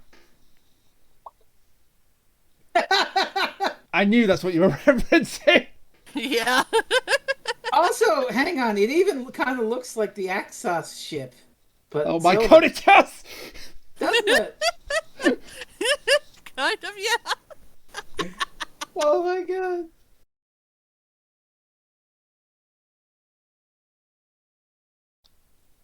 In 5, 4, 3, 2, 1, and... Ladies and gentlemen, welcome... Sorry, I got burped there. Try it again. I couldn't hit the mute button in time. Ladies and gentlemen, Yeah, welcome I to know, Doctor I Who know. Reviews. I'm Rick Sanchez, and we're here to... morning. Okay, that was worth it for the reference. It was. Hi, blooper reel. Take 2.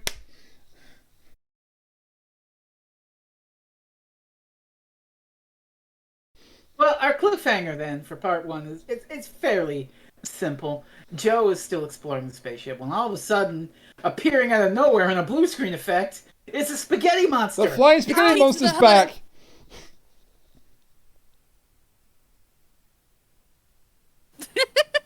I like how we all went silent after that. Yeah, something happened there. What did we all say, sorry? I said Pizza the spaghetti- Hut. To the, Pizza the you want me to roll?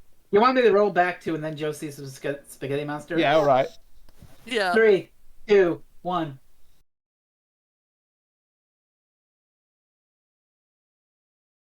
Yeah, he takes the words and throws it back at him.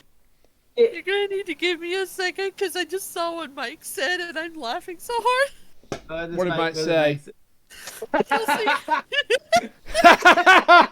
It popped up and it's like Okay, put it in the show. Just blooper Someone- reel.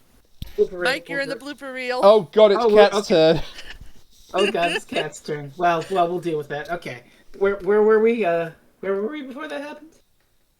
I Your don't head on the remember block, now. not mine. I remember that. Yeah. Yeah. Yeah. I'll say that. I'll say that part again. Can you just wait a 3. second while I screen cap this and then we'll I'll say so. Can you wait a second while I scream? Yeah. Can you wait a second while I scream? Do you have your pillow handy?